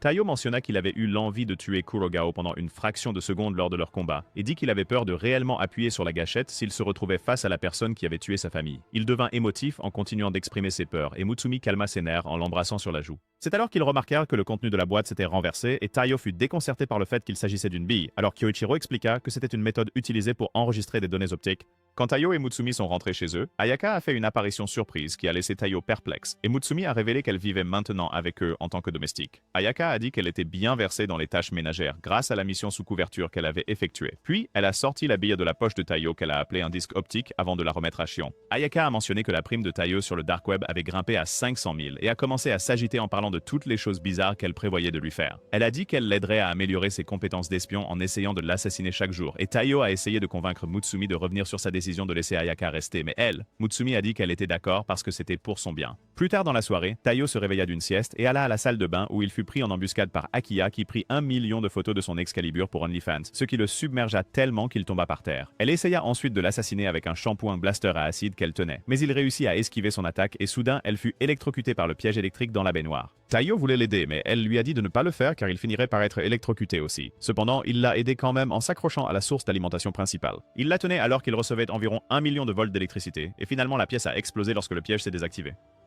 Taiyo a atterri dans une position suspecte sur Ayaka à l'extérieur de la salle de bain. Et quand Kyoichiro est arrivé, il a menacé de détruire Taiyo avec une arme mortelle pour avoir trompé Mutsumi. Quelque temps plus tard, Taiyo partait en mission, et quand Mutsumi a essayé de lui donner son téléphone, un appel est arrivé d'une fille nommée Kaoru. Taiyo a immédiatement précipité pour terminer l'appel avant de partir, et en voyant cela, Ayaka a commencé à dire à Mutsumi que Taiyo l'a trompé en secret. Elle a mentionné toutes les choses inhabituelles que Taiyo fait et a dit que c'était des signes de tromperie, mais Mutsumi ne croyait pas à ces bêtises. Le lendemain, Mutsumi et Taiyo sont allés se promener avec Goliath, et Mutsumi a dit à Taiyo que Goliath refusait de se promener avec quiconque n'était pas le chef de la famille. Quand Taiyo a demandé pourquoi, elle a expliqué que Goliath était une race spéciale, appelée chien-loup, produite par des modifications répétées depuis le milieu de la période Edo. Goliath est soudainement devenu plus grand, et Mutsumi a révélé qu'il est une race élite de chiens de garde avec un corps durable et une longévité qui lui ont permis de servir leur famille pendant des générations. Elle avait monté sur son dos et a invité Taiyo à la rejoindre. Mais quand il a essayé de le faire, Goliath l'a repoussé avec sa queue. Mutsumi a alors suggéré de tenir la laisse pendant qu'ils avançaient, mais cela s'est retourné contre eux car Goliath s'est déplacé à très grande vitesse à travers la rivière, assommant Taiyo au passage. Ils sont arrivés dans un parc où une bombe a soudainement explosé, et tandis que Goliath protégeait Mutsumi de l'explosion, Taiyo a également protégé Goliath. Ensuite, Goliath a utilisé sa capacité spéciale pour retrouver le Joker de bas étage qui avait orchestré l'attaque et l'abattre. Après s'être détendu sur le banc du parc pendant quelques minutes, Goliath a ramené Taiyo et Mutsumi au manoir, et quand ils sont arrivés, Taiyo a été attaqué par Kyoichiro et Ayaka, qui l'ont accusé de tricherie. Juste à ce moment-là, un membre de Hinagiku nommé Momoichi est apparu pour livrer un colis, et le vieil homme qui l'accompagnait s'est révélé être son grand-père nommé Kaoru, qui était le Kaoru avec qui Taiyo avait parlé. Kaoru a révélé que l'objet qu'ils ont aidé Taiyo à obtenir était le t-shirt préféré de Kyoichiro, et a parlé de combien Taiyo voulait que cela reste un secret. Kyoichiro était tellement surpris que Taiyo ait fait tant d'efforts pour lui, qu'il s'est enveloppé dans ses fels et s'est évanoui. Quelques jours plus tard, Futaba a eu une séance d'entraînement brutale avec Taiyo, où elle lui a fait esquiver des balles de tennis tirées sur lui par une mitrailleuse. Ensuite, ils ont rencontré Mutsumi dans le salon, qui leur a montré une vieille photo où il célébrait le fait que Nano avait réussi les examens d'espion, ce qui a poussé Taiyo à demander ce qu'était une licence d'espion. Futaba a expliqué que la licence d'espion était une carte de membre d'espion délivrée par l'association des espions. Lorsque Taiyo a demandé ce qu'était l'association des espions, elle a expliqué que c'était une organisation fondée par des espions pour favoriser l'entraide et a ajouté que ceux qui réussissaient des examens d'espionnage organisés chaque année par l'association des espions recevraient une licence d'espion. Elle a révélé qu'un espion commencerait au rang de bronze et passerait au rang d'argent et finalement au rang d'or après avoir réussi les tests de promotion. Futaba a également déclaré que les missions devenaient plus avancées et lucratives à mesure qu'un espion progressait en rang, et cela a poussé Taiyo à décider qu'il voulait passer l'examen de licence. Juste à ce moment-là, ils ont entendu Ayaka faire du bruit dans la chambre de Shion, et quand ils sont allés voir ce qui se passait, Shion a expliqué que le programme qu'elle codait avait buggé parce qu'Ayaka avait accidentellement touché les câbles en nettoyant. À ce moment-là, l'écran se ralluma et montra une scène d'un film d'horreur qui paralysa Futaba de peur. Mutsumi expliqua à Taiyo que Futaba ne supportait pas les choses effrayantes parce qu'elle savait que ses pouvoirs ne fonctionneraient pas sur les fantômes. Shion a évoqué une fois où elle a détruit une maison hantée toute seule, et Mutsumi a décidé qu'il veillerait sur Futaba jusqu'au lendemain quand elle irait mieux. La famille a passé les heures suivantes à s'occuper de Futaba, et quand il était l'heure de se coucher, Mutsumi l'a bordé en lui disant que Taiyo monterait à la garde pour qu'il puisse dormir en paix. Mutsumi a ensuite sorti un livre d'histoires étranges qu'elle avait l'intention d'utiliser pour raconter une histoire à Futaba afin de l'endormir. Cependant, lorsqu'elle a lu l'histoire, Taiyo a remarqué que c'était plus un film de Tom Cruise qu'une histoire du soir, et cela a soudainement fait s'endormir Mutsumi. Taiyo a pris le relais de la lecture, et quand il est arrivé à la fin de l'histoire, Futaba a applaudi joyeusement en affirmant que cela lui rappelait le bon vieux temps. Futaba s'est excusé de lui avoir montré son côté faible et a ensuite révélé que le livre qu'il venait de lire était celui que sa mère lui lisait tout le temps. À l'époque, elle n'avait peur de rien, mais après le décès de sa mère, elle a été envahie par la peur de perdre à nouveau quelqu'un qu'elle aimait. Taiyo a dit qu'il pouvait se rapporter à elle parce qu'il savait aussi ce que c'était de se sentir impuissant après avoir perdu un être cher. Puis il a affirmé qu'il voulait devenir fort comme le reste des Yozakura pour pouvoir protéger tous ceux qui lui sont chers. Futaba l'a remercié de lui tenir compagnie et l'a envoyé dans sa chambre en lui souhaitant bonne chance pour ses examens. Le lendemain, l'examen de licence de l'espion a commencé, et Taiyo s'est engagé dans un jeu de tag intense avec les autres candidats. Lorsqu'il a terminé en première place, les autres candidats ont commencé à le remarquer, et l'un d'eux a même essayé de l'attaquer avec une lame, pendant qu'il déjeunait, mais un autre espion nommé Tsukio l'a repoussé avec un éventail spécial qu'il tenait. Taiyo a essayé de le remercier, mais il a commencé à agir tout aussi déséquilibré qu'Hisoka, en étant obsédé par lui, et Mutsumi a révélé à Taiyo que Tsukio était le numéro 1 des playboys dans le monde des espions. Juste à ce moment-là, les candidats ont été appelés à l'emplacement de leur prochain examen, et une fois arrivés, on leur a donné la tâche de s'échapper d'un conteneur d'eau dans lequel ils étaient enchaînés, et Taiyo a réussi cela facilement. Le test suivant ressemblait à une partie de cache-cache, et Taiyo a été poursuivi par un étrange masqué qui portait un énorme marteau jusqu'à ce qu'il tombe dans les bras de Tsukio, ce qui l'a encore plus effrayé. Ils ont ensuite été chargés de désamorcer une bombe pour leur prochain test, et tandis que d'autres candidats ont été réduits en miettes, Taiyo a réussi à le réussir. Leur prochain test était l'épreuve écrite, et une fois de plus, les PNJ dans la salle ont échoué lamentablement. Mais Taiyo a réussi à s'en sortir quand il a vu que Tsukio avait terminé en un rien de temps.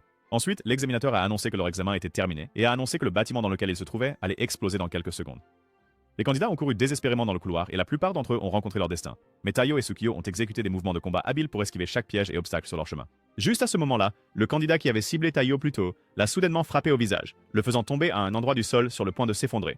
Cependant, Tsukio a sauvé Taiyo de manière spectaculaire, ce qui l'a laissé dans la zone de danger, et Taiyo a immédiatement rendu l'appareil en le retenant pour qu'il ne tombe pas dans la rivière. Tsukio était impressionné par la détermination de Taiyo, alors il utilisa son éventail pour invoquer des vents puissants qui les ramenèrent tous les deux à l'étage supérieur. Là, il informa Taiyo qu'il avait réussi l'examen et se présenta à nouveau comme un espion de rang argent qui était l'examinateur pour l'examen de licence d'espion. Il révéla qu'il était là pour tester les candidats sur l'aspect le plus important d'être un espion, à savoir l'humanité. Il remit ensuite à Taiyo sa licence d'espion et l'admira jusqu'à ce qu'il s'enfuit. Quelques jours plus tard, Taiyo fut stupéfait lorsqu'il ouvrit son sac d'école et vit un vieux bonhomme à l'intérieur. Le vieil homme sortit du sac et se présenta comme le grand-père de Taiyo, mais en réponse, Taiyo l'appela un intrus et le foudroya avec son pistolet électrique. Quelques minutes plus tard, Mutsumi les rejoignit dans la pièce et présenta le vieil imbécile comme son grand-père, nommé Ban. Ensuite, il s'accrocha à la fois à Taiyo et Mutsumi en louant Taiyo pour ses excellents réflexes, et il remit à Taiyo une pile d'argent qu'il appela un cadeau de mariage argent de poche. Il a essayé de s'enfuir avec Taiyo, mais Kyoichiro l'a arrêté en l'attachant avec ses fils. Ban a demandé à Kyoichiro pourquoi il était là malgré une mission à l'étranger, et Kyoichiro a répondu qu'il avait reçu une demande d'urgence de la police qui était de ramener Ban en prison. Taiyo était stupéfait par le fait qu'il était un évadé. Alors Ban expliqua qu'il était stationné en permanence dans la prison dans le cadre de sa mission pour recueillir des informations du monde souterrain. Il a demandé à Kyoichiro de le laisser s'amuser un peu puisqu'il allait bientôt repartir, mais Kyoichiro a dit que c'était hors de question parce que Ban était un électron libre qui révélait normalement des secrets d'espionnage, juste pour séduire des filles. Kyoichiro a dit à Ban de ne pas résister, mais Ban est soudain devenu sérieux, en se glissant à travers les fils de Kyoichiro, et l'a défié de l'arrêter. Ban a ensuite activé un écran de fumée en tapant sur sa montre, et lorsque la fumée s'est dissipée, tout le monde a remarqué qu'il avait disparu en emmenant Taiyo avec lui. Quelques heures plus tard, Kyoichiro informa Taiyo par appel que Ban était une taupe légendaire capable d'infiltrer ou de s'échapper de n'importe quelle installation grâce à son squelette flexible et ses compétences en dislocation des articulations. Il lui a alors dit de l'attraper avant que les choses ne dégénèrent, et Taiyo l'a informé que le vieux fou flirtait déjà avec des femmes dans un bar. Quand Taiyo a remarqué que Ban était sur le point de divulguer des informations confidentielles à ces demoiselles, il est intervenu pour l'arrêter, mais Ban lui a facilement échappé et s'est assis sur une chaise à proximité. Cependant, la chaise sur laquelle il a atterri avait une colle spéciale que Nono avait fabriquée. Donc pour s'en échapper, Ban s'est glissé hors de ses vêtements et a ensuite cultivé son aura en disant que seules les belles femmes pouvaient l'arrêter. Taiyo a essayé plusieurs fois de le maîtriser, mais les mouvements du vieil homme étaient tout simplement trop habiles pour lui. Ensuite, Taiyo a demandé à Ban pourquoi il n'avait pas simplement attendu la fin de sa mission avant de venir les voir, et Ban a répondu que cela devait être ce jour-là précisément. Ban a ensuite commencé à lui parler de sa femme nommée Seiko, une femme magnifique avec un sourire joyeux, et a admis qu'il voulait discuter de ce sujet avec Taiyo parce qu'il a réalisé que Taiyo lui ressemblait beaucoup. Il a conseillé à Taiyo de chérir le présent, et a dit que tout ce qu'il voulait, c'était que Taiyo et Mutsumi soient heureux. Taiyo a assuré au vieil homme qu'il ferait tout son possible pour s'assurer que Mutsumi soit heureuse, puis lui a tendu une boisson. Alors qu'il se rapprochait, Keiko est soudainement apparue et s'est menottée à Ban avant de révéler que les menottes qu'elle avait utilisées exploseraient s'il essayait de les enlever de force ou de les casser. Mutsumi est également arrivé et a présenté Seiko comme sa grand-mère. Ban a supplié Keiko d'avoir une romance. Entomrate. Rendez-vous avec lui, mais elle a dit qu'elle ne pouvait pas parce qu'ils avaient du travail à faire. Ensuite, Ban a été ramené en prison par la police et Mutsumi a informé Taiyo que Ban s'était évadé ce jour-là même parce que c'était l'anniversaire de lui et Keiko. Quelques jours plus tard, Ban est venu voir la famille à nouveau, mais Ayaka l'a informé que personne n'était là parce qu'ils étaient partis pour le voyage familial mensuel. Pendant ce temps, les membres de la famille se sont séparés après avoir pris un repas dans un café, et Taiyo se promenait dans un centre commercial avec Mutsumi, où Rin et les autres membres de Hinagiku rôdaient également. Taiyo regardait avec stupéfaction Mutsumi rassembler des munitions, et elle révéla finalement que le centre commercial dans lequel il se trouvait était un magasin de fournitures pour les membres du monde souterrain. En même temps, Shion et Shinso achetaient des armes, tandis que Futaba recevait un massage d'une ex-garde du corps musclé nommée Chiyo. De plus, Nanao a acheté différents poisons, tandis que Kyoichiro rencontrait dans une pièce secrète une dame qui lui a remis un livre mystérieux. Après avoir fait quelques achats personnels, Taiyo a été abordé par une petite fille nommée Suzu, qui pleurait parce qu'elle avait perdu son père. Quand Mutsumi a vérifié, Suzu a révélé que des hommes effrayants avaient emmené son père au sous-sol du centre commercial, qui était en fait un marché noir. Quand Taiyo et Mutsumi sont arrivés au marché noir, Taiyo a été stupéfait de voir qu'il ressemblait exactement à Gotham City, et il a réussi à sauver le père de Suzu de l'imposteur chauve qui le terrorisait. Ensuite, ils ont été entourés par une bande de voyous qui voulaient éliminer Taiyo pour l'argent de la récompense. Mais Kyoichiro est arrivé juste à temps pour les sauver. Les autres Yozakura sont également apparus et ont éliminé les voyous restants d'une manière si épique que tout le centre commercial s'est effondré. Alors qu'il sortait du centre commercial en train de s'effondrer, la famille se rapprochait et Futaba envoya Kyoichiro valser pour avoir fait une blague suspecte sur Taiyo. Quelques jours plus tard, Taiyo et Mutsumi ont rencontré Shion qui leur a informé que le dispositif de stockage optique que Taiyo avait obtenu de l'ancien espion Kurogao contenait une liste d'invités pour la réception de mariage du 9e chef des Yozakura, ce qui signifiait la réception de mariage des parents de Mutsumi. Shion a dit que le fait que les noms des parents de Taiyo figuraient sur la liste était étrange, et elle a ensuite supposé qu'il y avait une sorte de lien entre les Yozakura et la famille de Taiyo, les Asano. Taiyo a évoqué les mots que Kurogao lui avait dit sur le fait que sa survie miraculeuse lors de l'accident de voiture qui a tué ses parents était due à une personne, et non à Dieu. Mutsumi a soudain été submergée par la culpabilité car elle pensait que la famille de Taiyo avait été tuée parce qu'il s'était impliqué avec les Yozakura. Alors Taiyo l'a calmé en disant qu'il n'avait pas assez d'informations pour en être sûr.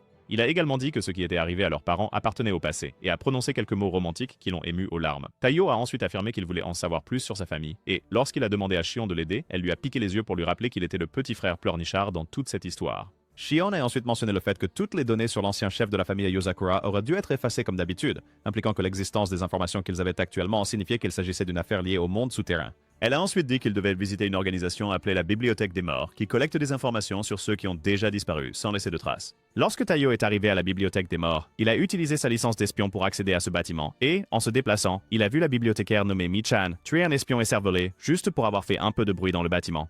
Taiyo était secoué par ce qu'il venait de voir et Shion a rendu les choses encore plus effrayantes en l'informant que Mi-chan était une espionne de rang argent qu'il ne pourrait pas battre dans un combat s'il essayait. Cependant, elle a assuré à Taiyo qu'il irait bien tant qu'il ne faisait pas le moindre bruit. Mais alors qu'il patrouillait silencieusement dans la bibliothèque, il a vu plusieurs autres espions se faire détruire par Mi-chan pour avoir fait le moindre petit bruit. Taiyo est finalement arrivé à une section de la bibliothèque où il a vu des dossiers sur son père Hyde et en lisant le document, il a vu qu'il avait une fente d'insertion pour des dispositifs de stockage optique. Lorsqu'il a inséré le dispositif de stockage optique qu'il avait obtenu de Kurogao, les pages du document se sont soudainement transformées. Et sur les nouvelles pages, il a lu que les membres de sa famille avaient été éliminés par quelqu'un nommé Tanpopo. Tout à coup, le document dans sa main a explosé et Shion lui a immédiatement dit de sortir de là aussi vite que possible. Mais malheureusement, Mama Yaga est arrivé avant que Taiyo ne puisse même bouger un muscle. Il a réussi à esquiver l'attaque mortelle de Mi-chan et, suivant les instructions de Shion, il a utilisé son pistolet électrique pour éteindre les lumières du bâtiment avant de s'enfuir. Il courut aussi vite qu'il put, mais il ne fallut pas longtemps avant que Mi-chan ne se tienne à nouveau devant lui. Alors que Mi-chan se précipitait vers lui, Shion essaya désespérément de l'éloigner d'elle, mais Mutsumi lui vola soudainement le micro et dit à Taiyo d'enlever ses écouteurs. Quand Taiyo les a enlevés, Mutsumi a crié dans le microphone et les ondes sonores de sa voix ont mis Mi-chan hors d'état, ce qui a fait réaliser à Taiyo que Mi-chan ne pouvait pas supporter le bruit fort en raison de son ultra-sensibilité au son. Le lendemain, Taiyo a été mis dans une position de bondage douloureuse par Kyoichiro, qui l'a informé que Tanpopo était la même organisation qui avait tué la mère de Mutsumi. Il a révélé que Tanpopo était l'une des organisations qui visait Mutsumi et que leurs agents avaient généralement un tatouage de pissenlit sur la main. Kyoichiro a ensuite révélé la découverte qu'il a faite grâce à la nouvelle information que Taiyo a découverte, à savoir que 15 personnes dans le domaine médical avaient été éliminées et que l'homme qui pourrait être lié à toutes était nommé Makoto. Quelque temps plus tard, Taiyo se déguisa en vieil homme malade lorsqu'il visita l'hôpital de Makoto avec Mutsumi qui se déguisa également en femme âgée. À l'intérieur de l'hôpital, ils furent appelés pour rencontrer Makoto et lorsque Makoto examina Taiyo, il dit qu'il n'y avait aucun signe de maladie. Ensuite, Taiyo était confus parce que Makoto semblait être un type sympa et il a partagé un moment touchant avec Mutsumi où il a dit des choses sentimentales qui l'ont embarrassé par la suite. Après que Makoto ait quitté l'hôpital cette nuit-là, Taiyo a consulté son ordinateur et y a vu des informations concernant la source du talent de la famille Yozakura, qui était une protéine appelée sémanine trouvée dans le sang du chef des Yozakura. Il a également découvert que le sang des Yozakura était un agent dopant extrêmement puissant parce que la sémanine pouvait aussi renforcer des personnes extérieures à la famille lorsqu'elle était ingérée. Mais elle ne pouvait pas être produite synthétiquement. Donc, pour la produire en masse comme une arme biologique, il prévoyait de construire une usine de sémanine avec le cœur de Mutsumi. Juste à ce moment-là, Makoto est apparu et a essayé d'éliminer Taiyo avec des lames, mais Taiyo a réussi à bloquer son attaque. Après l'avoir cloué au sol, Taiyo a remarqué le tatouage de pissenlit sur son cou et il a essayé de finir Taiyo, mais Taiyo a bloqué. Il a foudroyé avec son pistolet paralysant. Cependant, Makoto a encaissé l'attaque et a activé un appareil étrange qui l'a transporté, lui et l'ordinateur, ailleurs. Après son départ, Taiyo était soulagé d'avoir réussi à extraire certaines données et il décida de dévoiler les plans de Tanpopo quoi qu'il arrive. Quelques jours plus tard, Mutsumi se réveilla après avoir fait un cauchemar sur un jour tragique de son passé et après avoir bu de l'eau, elle se dirigea vers la porte de Taiyo. À ce moment-là, Taiyo faisait des recherches et il s'est rendu compte qu'il n'y avait aucun moyen de localiser le quartier général de Tanpopo. En vérifiant certaines données de reçu, il a trouvé un fichier nommé Dandelion, ce qui lui a fait réaliser que Dandelion était le mot anglais pour Tanpopo. Pendant ce temps, Makoto a informé certains de ses associés qu'il avait rencontré Taiyo et qu'il avait parlé de dévoiler une grande étape de leur plan maître avant d'être interrompu par l'un de ses alliés nommé Noman, qui est entré dans la pièce. Quand Taiyo s'est réveillé le lendemain, il a été stupéfait de réaliser qu'il était à bord d'un bateau en mouvement. Et Kyoichiro, qui pêchait à bord du bateau, a dit qu'il voulait passer un peu de temps avec lui. Juste à ce moment-là, Taiyo a senti une traction sur sa ligne de pêche, et quand il l'a tirée, il a vu que c'était un espion ennemi qui se cachait sous l'eau. L'espion ennemi a commencé à tirer des balles sur lui, et Taiyo a esquivé avant de le faire tomber. Quand Taiyo a demandé à Kyoichiro ce qui se passait, Kyoichiro a expliqué qu'il suivait actuellement un entraînement spécial qu'il faisait tout le temps avec Futaba quand ils étaient les plus jeunes. Taiyo a demandé si l'homme qu'il venait de battre était son partenaire d'entraînement, mais Kyoichiro a dit que c'était un vrai soldat ennemi qu'il avait attiré là en envoyant des prospectus avec le visage de Taiyo dessus. Juste à ce moment-là, d'autres ennemis armés sont apparus.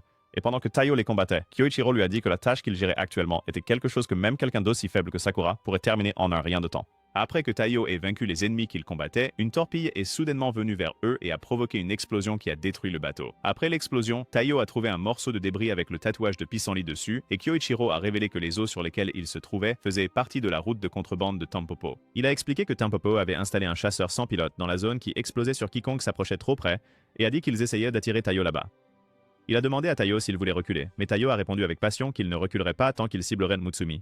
Juste à ce moment-là, Kyoichiro l'enveloppa avec ses fils et le jeta dans une autre partie de l'océan où il vit une torpille se diriger vers lui. Taiyo s'accrocha à la torpille en utilisant des fils spéciaux qu'il portait, et alors qu'il se déplaçait avec elle, Kyoichiro l'informa que la torpille atteindrait bientôt l'endroit où lui et les espions ennemis se trouvaient. Taiyo s'est déplacé au sommet de la torpille et a suivi un ensemble d'instructions que les autres membres de la famille lui avaient données au fil du temps alors qu'il tentait de la désarmer.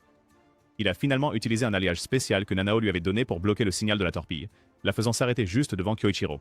Ensuite, Kyoichiro sourit tandis que les assassins ennemis stupides regardaient Taiyo pour les avoir sauvés. Pendant ce temps, les agents de Tampopo détectèrent un objet étrange approchant leur sous-marin, et il s'avéra que c'était la torpille d'avant qui était maintenant pilotée par Kyoichiro et Taiyo. Kyoichiro a prouvé une fois de plus qu'il était le roi incontesté de l'aura en détruisant facilement le sous-marin avec ses phases, provoquant ainsi une explosion sous-marine. Ensuite, Kyoichiro et Taiyo flottaient sur l'eau, et Kyoichiro lui a dit que l'hôtel qu'il avait vu dans les dossiers qu'il recherchait était une suite à l'hôtel Dandelion, où il pouvait trouver Makoto. Quelques heures plus tard, Taiyo était sous couverture à l'hôtel, et Kyoichiro lui a dit qu'il envoyait Shinzo à son emplacement avant de révéler que Tampopo était à découvert parce qu'ils étaient confiants de pouvoir lancer une contre-attaque quand bon leur semblait. Après avoir terminé l'appel, Futaba a demandé à Kyoichiro pourquoi il avait impliqué Taiyo dans le désordre de Tampopo, et il lui a dit que c'était simplement parce que Taiyo essayait d'enquêter sur la mort de ses parents. Pendant ce temps, Taiyo a essayé de monter à l'étage des suites de l'hôtel mais a été projeté contre un mur par le système de sécurité de l'ascenseur et un des employés de la zone lui a dit qu'il devait passer le logiciel de reconnaissance faciale pour accéder à l'étage des suites, réservé uniquement aux élites. Darius a ensuite essayé de jouer à Spider-Man en grimpant à l'étage supérieur depuis l'extérieur, mais il a fini par être la victime d'une violente dispute amoureuse qui se déroulait dans l'une des chambres de l'hôtel. Dans la zone des suites, Makoto a été informé d'un employé suspect dans les environs, et il était convaincu qu'il serait bientôt arrêté. Il a donné un objet mystérieux à Noman et a commencé à le convaincre de l'utiliser. Mais ils ont été interrompus lorsque Taiyo est apparu en costume de chat et a pointé son arme sur eux. Quand Taiyo a enlevé son déguisement, Makoto a dit qu'il n'avait pas le temps de se battre avec lui. Et Noman a lancé la vitre d'une fenêtre sur lui, qu'il a réussi à esquiver. Noman l'a immédiatement attaqué à nouveau, mais Taiyo a bloqué son coup de poing. Makoto s'est échappé en hélicoptère tout en motivant Noman à essayer la substance qu'il lui avait donnée. Noman a révélé à Taiyo que l'objet était un agent dopant, nommé Hazakura, qui permettait aux gens de reproduire le pouvoir de Yozakura. Lorsqu'il se l'est injecté, il est devenu une version déformée de Hulk, et Taiyo a essayé de lui tirer dessus, mais il a instantanément bloqué le tir de Taiyo avec ses mains nues avant de le projeter contre un mur. Au même moment, Makoto informa ses associés que Noman combattait Taiyo et dit qu'il pouvait commencer la prochaine étape de leur plan. De retour à l'hôtel, Noman sortit une lame que Taiyo réussit à lui planter et commença à étrangler Taiyo jusqu'à ce que Shinzo fasse une entrée dramatique en le projetant contre le mur. Shinzo s'excusa auprès de Taiyo pour son retard. Et Noman se releva en exprimant son désir de se battre contre Shinzo.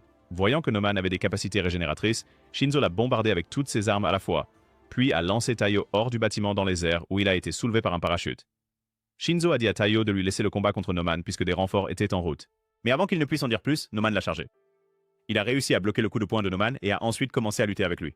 Alors qu'ils essayaient de se surpasser, Noman menaça de faire exploser tout l'hôtel et tous ses habitants en utilisant une bombe qui pourrait être activée s'il serrait les dents. Taiyo entendit cette conversation et s'inquiéta pour Shinzo, ainsi que pour les gens dans l'hôtel. Noman a dit à Shinzo que la seule façon de s'assurer qu'il ne serre pas les dents était de le laisser le battre, et il a frappé Shinzo en plein visage. Les ondes de choc de la suite ont résonné dans tout l'hôtel, alors que Noman martelait Shinzo, jusqu'à ce que ses mains soient ensanglantées. Quand il a dit à Shinzo d'abandonner, Shinzo lui a dit qu'il attendait quelque chose, et soudain ils ont été informés qu'un terroriste loufoque avait pris le contrôle de l'hôtel. Le terroriste en question était Taiyo, qui essayait de faire évacuer de force le bâtiment en intimidant les gens autour avec de fausses armes. Grâce à son comportement loufoque, les gens ont fui le bâtiment et un espion mystérieux aux cheveux blancs a aidé une femme qui avait trébuché par terre en entrant. Lorsque la sécurité a informé Noman que les gens avaient été évacués, Shinzo a riposté avec un détroit de smash qui a poussé Noman dans le coin. Tout en exhibant les nouveaux gants de fer qu'il portait, Shinzo a dit qu'il ferait payer Noman pour avoir insulté leur famille avec ses pouvoirs contrefaits. Il a ensuite sorti un énorme pistolet qu'il a chargé avec une quantité folle d'énergie électrique dans l'intention de réduire Noman en enfer. Noman a essayé de contre-attaquer, mais Taiyo a piraté le détonateur de sa bombe, permettant à Shinzo de tirer une charge électrique massive directement sur Noman.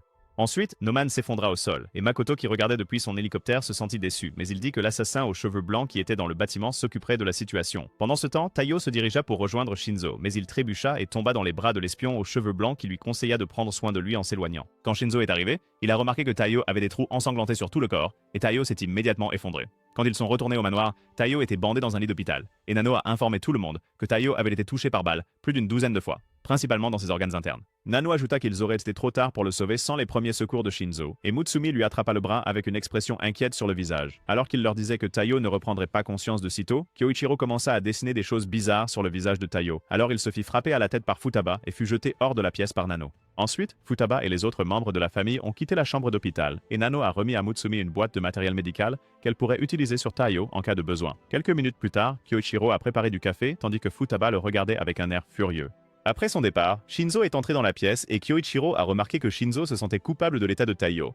Alors il lui a dit que ce n'était pas sa faute. Shinzo lui a dit qu'il ne pouvait pas croire en lui-même et a mentionné qu'il n'avait pas pu détecter de mouvement ou d'intention meurtrière sur les lieux où Taiyo a été abattu. Il a supposé que les trous sanglants qu'il a vus sur le corps de Taiyo étaient une réaction retardée à une attaque qui s'était produite avant son arrivée. Il a affirmé qu'il n'y avait qu'une seule personne qu'il connaissait capable de réaliser une telle attaque et ils ont été interrompus par l'alarme d'intrusion qui a révélé qu'il y avait plus d'un millier d'ennemis dans leur cour. Les intrus étaient tous améliorés avec l'agent dopant et quand l'un d'eux a commencé à agir comme un maniaque, le chef du groupe nommé Yama l'a abattu. Makoto a dit à Yama que le plan était de se débarrasser de tous les Yozakura à l'exception de Mutsumi, pendant qu'ils étaient rassemblés au manoir et a officiellement dit au fou amélioré qu'il appelait le bataillon Hazakura de commencer leur attaque. Le bataillon a pénétré le système de sécurité des Yozakura et a commencé à s'avancer sur la pelouse avant. Mais ils se sont arrêtés lorsqu'ils ont vu Goliath se tenir devant eux. Goliath est passé en mode ultra large moor et a procédé à détruire les membres du bataillon avant que le reste des Yozakura n'arrive sur le champ de bataille. Les frères et sœurs Yozakura ont démontré leur capacité incroyable en détruisant les fous armés, et Yama a ordonné à un deuxième groupe du bataillon de prendre d'assaut le manoir. Mais malheureusement, l'équivalent familial de Gojo Satoru les attendait à l'entrée.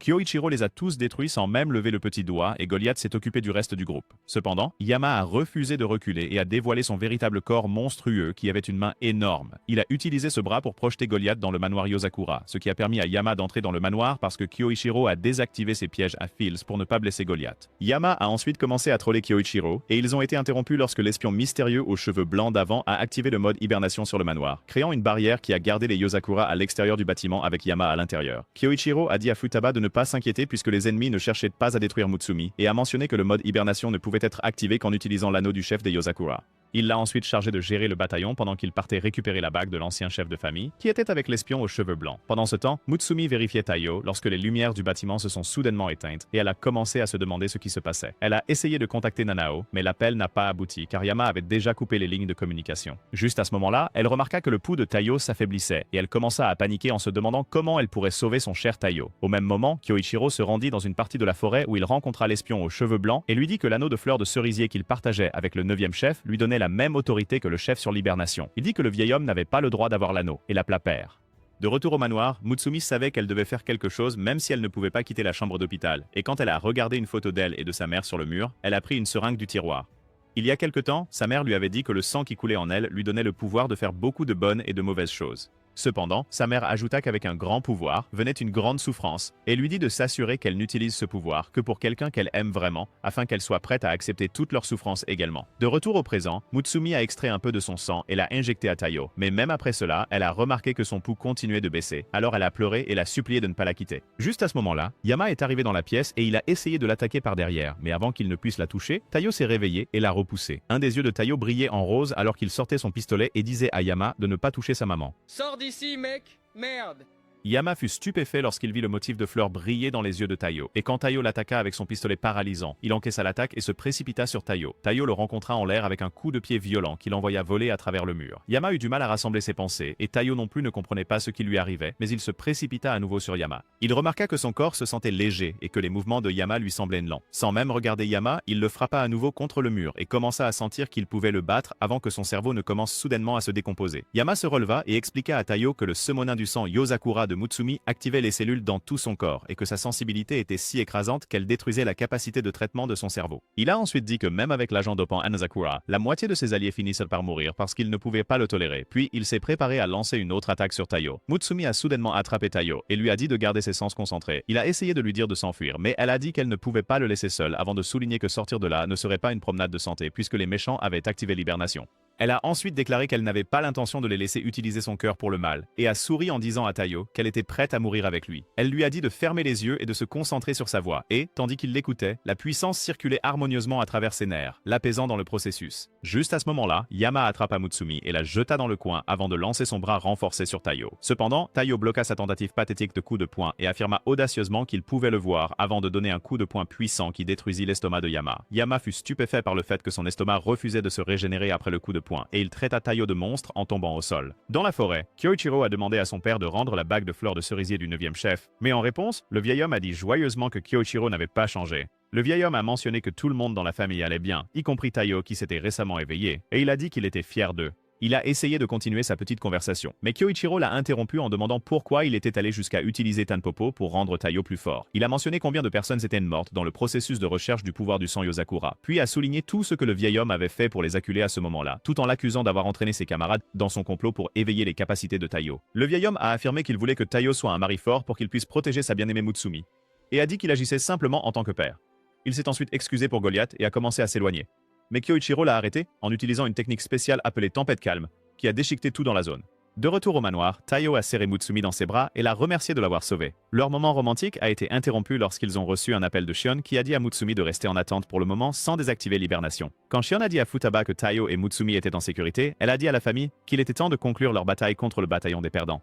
En suivant leur plan, Kengo s'est déguisé en Mutsumi, ce qui a poussé les membres du bataillon à le poursuivre jusqu'à un endroit où Nanao et Shinso les ont piégés dans une capsule. Les idiots musclés ont essayé de s'échapper en tirant sur les parois de la capsule, mais elle n'a pas bougé et Futaba les a achevés en utilisant ses pouvoirs de vent pour les projeter dans une autre partie du monde. De retour dans la forêt, le père de Kyoichiro tenait les fils qui étaient censés l'avoir détruit et louait les compétences de Kyoichiro avant de lui rappeler que c'était lui qui lui avait appris à utiliser les fils appelés araignées d'acier. Cependant, Kyoichiro a dit qu'il récupérerait la bague, et il a utilisé les fils que le vieil homme tenait pour l'extraire de sa main. Ensuite, les frères et sœurs ont retrouvé Taiyo et Mutsumi, et il n'a pas fallu longtemps avant que Taido ne recommence à s'agiter. Shinso et Nanao l'ont maintenu, et Kyoichiro leur a expliqué que son hyperactivité était causée par la sémomine dans son corps, ce qui pourrait le rendre incontrôlable. Quand Taido s'est libéré de leur emprise, Kyoichiro l'a attaché avec des fils, et lui a mis un casque sur la tête. Il a expliqué que la voix de quelqu'un qu'il aimait était le moyen de calmer Taido, puis a donné un microphone à Mutsumi pour chanter. Cependant, la voix de Mutsumi était si désastreuse qu'elle a chassé toutes les créatures de la zone, mais elle a, d'une manière ou d'une autre, ramené Taido à la raison. Le lendemain matin, Taido s'est réveillé et a ressenti des douleurs dans tout son corps en s'étirant, ce qui lui a rappelé la bataille brutale qu'il avait menée contre Yama. Dans le salon, Mutsumi préparait le petit déjeuner et Nanao la rejoignit pour l'informer qu'il avait trouvé une recette pour atténuer l'épuisement causé par le sang Yozakura.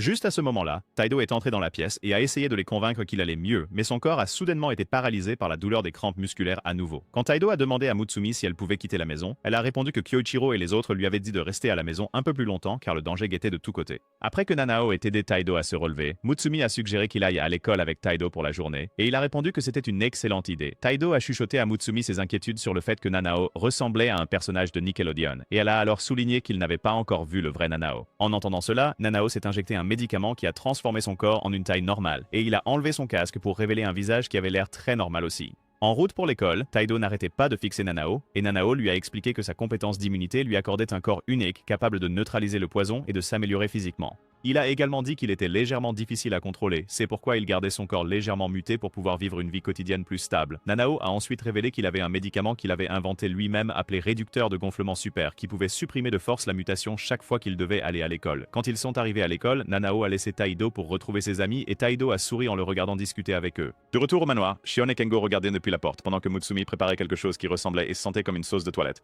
Et il se demandait si elle prévoyait d'empoisonner quelqu'un avec ça. Pendant ce temps, Taido marchait dans le couloir avec ses amis, quand il a reçu un appel de Nanao, et quand il a décroché, il a entendu des bruits étranges venant de l'autre bout de la ligne. Nanao lui a demandé de venir au laboratoire de biologie, et quand il est arrivé, il a vu Nanao allongé par terre, ressemblant à l'une des malédictions de Mahito. Il s'est immédiatement précipité pour vérifier Nanao, et Nanao lui a dit qu'il ne se sentait pas bien. Suivant ses instructions, Taido lui a injecté un médicament qui a transformé son corps à la normale, et avant que Taido ne puisse demander ce qui s'était passé, une camarade de classe de Nanao nommée Rina est soudainement arrivée. Pendant que Taido sautait de confusion, Rina a vérifié Nanao, et Nanao est devenue très embarrassée alors qu'elle se rapprochait de lui pendant son examen. Rin a finalement réalisé que le pauvre puceau était en train de bouillir de honte. Alors elle lui a conseillé de se rendre à l'infirmerie avant de quitter la pièce. Après son départ, Nanao expliqua à Taido que Rina était la présidente du club de biologie et qu'elle n'avait aucun intérêt pour les humains ou les mammifères. Quand Taido demanda à Nanao s'il allait bien, il répondit qu'il allait bien, mais ensuite il grignota des médicaments qui firent soudainement monter ses nerfs. Taido se précipita pour le vérifier et le regarda réciter une étrange incantation qui le calma. Nanao expliqua à Taido que les mots qu'il venait de chanter étaient la séquence de base de son ADN et qu'il les chantait parce que cela lui donnait l'impression d'être un être humain normal. Cependant, il a dit qu'il était arrivé au bout de sa ruse, et quand Taido a demandé ce qu'il voulait dire, il a montré à Taido un vaccin permanent qui guérirait l'instabilité de son corps de façon permanente s'il l'injectait et ne lui permettrait pas de revenir à son corps humain. Nanao a dit que cela signifiait qu'il ne viendrait plus à l'école, mais a ensuite affirmé qu'il irait bien parce qu'il n'y assistait que pour s'amuser. Cependant, Taido se souvint à quel point il était amical avec les gens à l'école et referma la boîte de vaccin avant qu'il ne puisse la prendre. Les larmes coulant de ses yeux comme une cascade, Taido s'excusa de ne pas avoir réalisé la lutte que Nanao endurait depuis longtemps. Taido lui dit alors de ne pas utiliser le vaccin et lui promit qu'il préserverait sa vie quotidienne. Ensuite, Nanao a continué sa vie scolaire normale, tandis que Taido se faufilait autour de lui et a injecté un vaccin qui transformait son corps en normal chaque fois qu'il mutait. Un peu plus tard, Rin est allé au laboratoire de biologie pour déjeuner et son serpent de compagnie a mangé un des médicaments de Nanao, ce qui l'a fait muter en un monstre terrifiant. Pendant ce temps, Futaba et Rin prenaient un verre devant le manoir Yozakura et lorsque Futaba lui a parlé de la récente attaque, Rin a promis de mener sa propre enquête. Shinso est arrivé avec de la nourriture que Mutsumi avait préparée et il l'a remise à Mutsui et Oga qui se détendaient également devant le manoir. De retour à l'école, Taido a injecté des aiguilles à Nanao qui l'ont aidé à se détendre et ils ont eu une conversation agréable jusqu'à ce que deux animaux du laboratoire de biologie arrivent et les informent de ce qui s'était passé. Ils se sont précipités au laboratoire de biologie où ils ont vu Rin inconsciente et Nanao a remarqué qu'il y avait une étrange écaille par terre, qu'il a réalisé être un produit de son médicament. Nanao a dit que le chaos était de sa faute parce que le serpent de Rin, Basilisk, avait mangé un de ses médicaments, ce qui avait perturbé son corps. Quand Rini s'est réveillée, elle a fait remarquer que Basilisk avait une expression triste sur son visage alors qu'elle courait pour le chercher. Taido a retenu les autres animaux du laboratoire, permettant à Nanao de courir à sa poursuite et ils sont finalement arrivés à la chaufferie où Basilisk a essayé de tendre une embuscade à Rina. Nanao a sauvé Rina avant qu'il ne puisse lui faire du mal, et Rina a essayé de le ramener à la réalité en utilisant le Toknojutsu, mais a échoué lamentablement car il a continué à les pourchasser. Quand le serpent les avait acculés, Nanao remercia Rina pour tout et plongea ensuite une version mutée de son bras dans la bouche du serpent tout en expliquant que ces cellules mutées pouvaient neutraliser les effets du médicament. Finalement, Basilisk retrouva son état normal et Rina resta stupéfaite par ce qu'elle venait de voir. Ensuite, Taido a emmené Nanao sur le toit de l'école, où le corps de Nanao a commencé à perdre le contrôle. Quand Nanao a sorti le vaccin, Taido a essayé de le dissuader de l'utiliser, mais il a poussé Taido contre le mur et a parlé de la fin de sa vie scolaire alors qu'il essayait de se l'injecter. Cependant, Taido l'a arrêté à la dernière seconde en sacrifiant sa main, et il a dit à Nanao de réciter à nouveau la séquence ADN. Alors que Nanao le chantait, son corps est redevenu normal, et Taido lui a dit qu'il était un petit frère parfaitement normal, tandis qu'il pleurait dans ses bras. Juste à ce moment-là, Rina les a rejoints sur le toit et les a choqués en disant qu'elle n'était pas au courant que Nanao était capable de métamorphose. Elle a ensuite forcé Taido à rejoindre le club de biologie et a dit à Nanao qu'il ne devrait pas quitter le club de biologie parce qu'elle avait besoin de lui. Quelques jours plus tard, Taido a testé ses capacités éveillées contre Shinso lors d'un match d'entraînement et après un peu de lutte, Taido a glissé sur une pierre permettant à Shinso de porter le coup final. Après le match, Shinso donna à Taido une leçon sur la nécessité d'améliorer son maniement de l'épée en se concentrant sur ses 5 sens et lui fit une démonstration en le désarmant avec une série d'attaques à l'épée qu'il avait apprises de Bleach. Shinso souligna ensuite qu'il était dangereux pour Taido de rester éveillé trop longtemps puisqu'il n'était pas habitué au pouvoir Yozakura et lui conseilla de se concentrer sur l'arrêt des attaques ennemies plutôt que de les vaincre.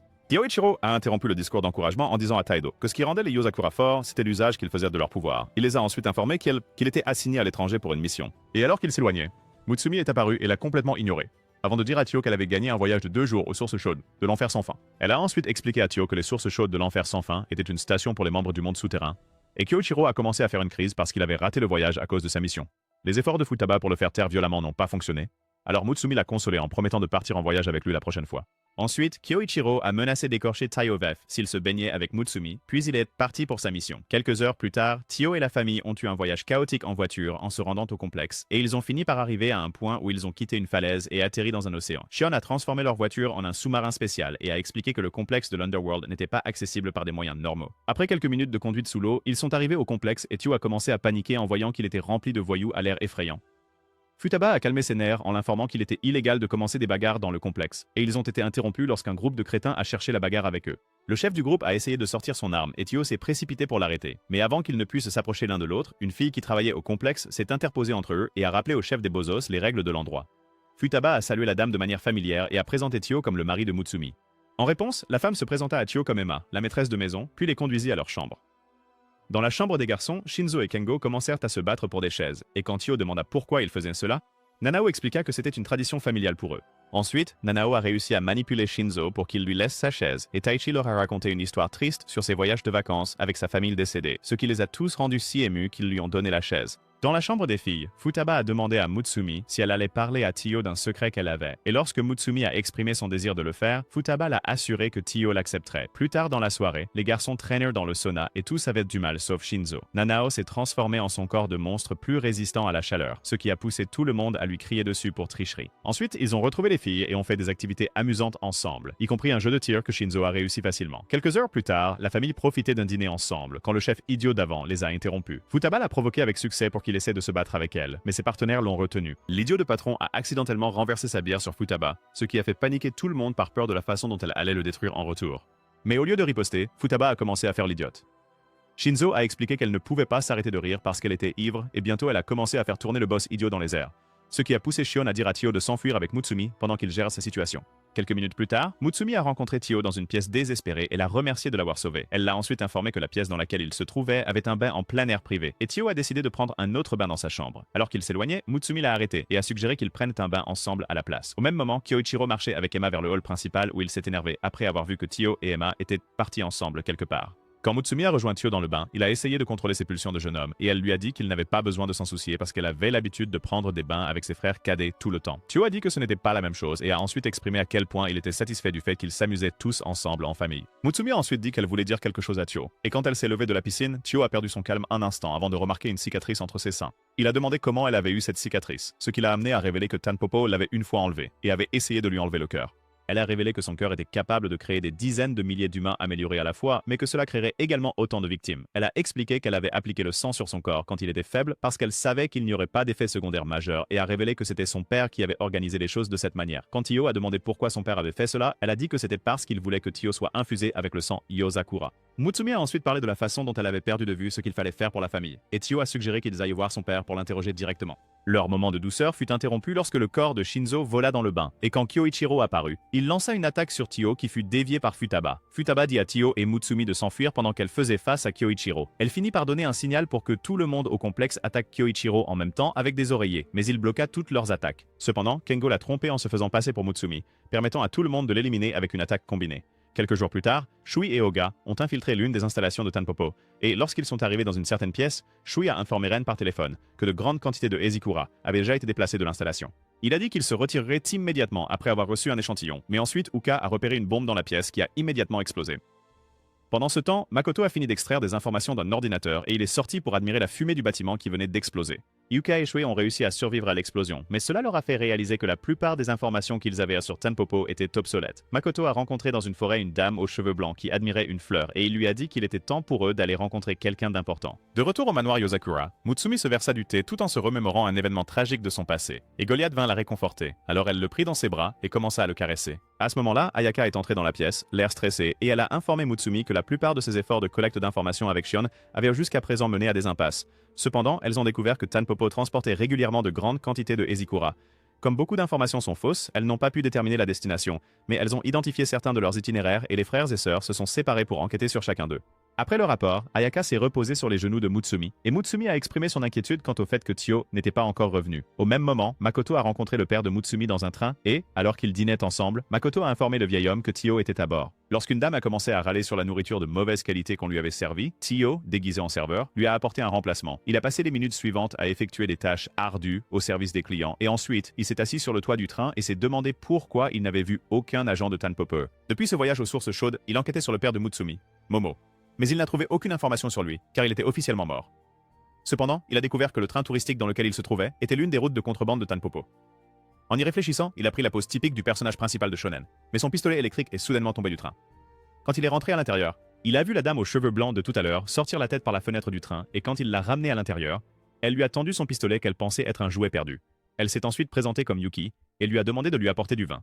Ensuite, il a rencontré un passager qui se plaignait du fait que ses fenêtres ne s'ouvraient pas, et il a expliqué que c'était un train à vapeur. Il se rappela alors de tout ce que Suzy avait vu dans le train jusqu'à présent et se précipita immédiatement dehors en réalisant que le train avait été modifié pour ne pas avoir besoin d'une locomotive à vapeur. Après avoir activé un dispositif de scan sur son téléphone, il se rendit compte qu'il y avait une forte concentration de poison mortel dans la zone et lorsqu'il arriva à un wagon rempli de gens, il utilisa une technique avec son pistolet électro qui détruisit toutes les fenêtres de la zone. Ensuite, les gens dans le wagon se sont enfuis et son application de scan a détecté que le taux de poison avait considérablement diminué. Il a vu un homme avec des lunettes qui lui a dit que le gaz utilisé était un gaz hallucinogène appelé fog mask et a expliqué qu'en l'inhalant, on perdait la capacité de reconnaître les personnes autour de soi. Quand le brouillard s'est dissipé, Taiyo a vu que c'était Makoto qui lui parlait avec Momo assise en face de lui, et il s'est souvenu de sa première rencontre avec Momo. Il a pointé son pistolet électrique sur la tête de Momo, en se présentant comme le mari de Mutsumi. Pendant ce temps, Futaba est retourné au manoir et a rencontré Taiyo et Mutsumi, qui l'ont informé qu'elle avait aperçu Makoto et Momo à bord d'un train. Et quand elle a demandé s'ils avaient contacté Taiyo, Mutsumi a dit qu'il n'avait pas pu le joindre. Shion a dit qu'elle informerait tout le monde, mais ensuite Futaba a reçu un appel de Rin, qui l'a informé que Taiyo était également à bord du train. De retour dans le train, Yuki est apparu dans le wagon où se trouvaient Taiyo et les autres, et a attiré l'attention de Taiyo, permettant à Momo de le saisir et de lui faire la leçon sur la bonne façon d'utiliser son pistolet électrique, Yae.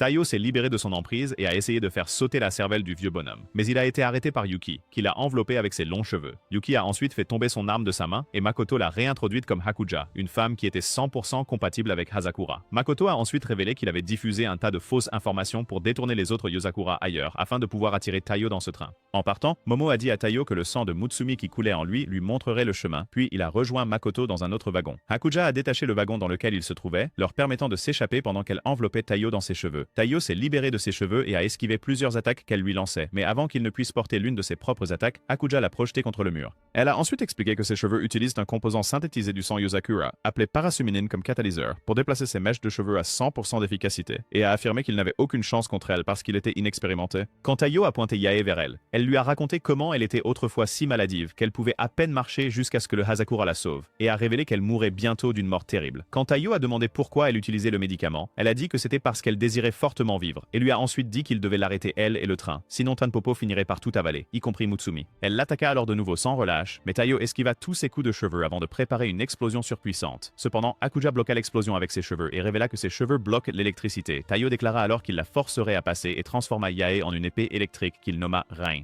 Taiyo réalisa que si Tanpopo continuait à devenir plus puissant, ils finiraient par mettre la main sur Mutsumi. Alors il décida de les arrêter là en chargeant son épée. Juste à ce moment-là, Hakuja lança une attaque spéciale avec ses cheveux sur lui, mais il la trancha en utilisant une technique d'épée ultra rapide et il essaya de l'assommer, mais elle le bloqua avec une autre énorme attaque de cheveux. Elle lui dit que ses cheveux continueraient à pousser peu importe combien il les tranchait, puis a utilisé une attaque spéciale qui a transformé ses cheveux en python. Taiyo a bloqué l'attaque et, alors qu'il luttait avec ses cheveux, il a entendu un message secret qu'elle lui a envoyé en utilisant les cheveux où elle a révélé que la mort de sa famille était de sa faute. Elle a révélé qu'il y a plus de 10 ans, son plus grand souhait était de vivre et elle a commencé à raconter les événements qui se sont déroulés à cette époque. À l'époque, les parents de Taiyo lui ont rendu visite sur son lit d'hôpital et lui ont offert une paire de boucles d'oreilles en forme de soleil comme cadeau d'anniversaire avant de lui révéler qu'elle serait bientôt sortie. Makoto les a rejoints dans la chambre peu après et après le départ des parents de Taiyo, il a dit à Yuka que les boucles d'oreilles qu'il lui avait données faisaient penser qu'ils étaient une vraie famille. Le jour où Yuki a été libéré, les parents de Taiyo lui ont dit quelques mots réconfortants et lorsqu'elle a rencontré Makoto à une date ultérieure, il lui a montré un tas de cadavres qu'il a dit être des personnes qu'il avait injectées avec Hazakura. Il a affirmé que le Hazakura complétait les effets de sa maladie, ce qui faisait d'elle la seule à avoir survécu avec une compatibilité de 100%. Il a ensuite affirmé que ce n'était pas une organisation maléfique parce qu'ils offrirent le salut à des gens comme elle. Et quand elle a demandé des nouvelles des Asano, Makoto a dit qu'il s'était assuré qu'ils meurent en tant que personne qui ne savait rien. Alors qu'elle pleurait, il a expliqué qu'il avait éliminé ceux qui étaient impliqués dans l'expérience pour qu'aucune preuve ne soit laissée derrière et l'a ensuite accueilli à Tanpopo avant de lui donner le nom de Hakuja. De retour au présent, Taiyo a chargé Yuki et elle lui a montré les boucles d'oreilles que ses parents lui avaient données tout en révélant qu'elles avaient été équipées d'un GPS pour surveiller ses mouvements, impliquant qu'il pouvait les utiliser pour suivre les agents de Tanpopo. Lorsqu'elle a commencé à cracher du sang, elle s'est résignée à son sort et a utilisé une énorme attaque de cheveux pour éjecter Taiyo du train.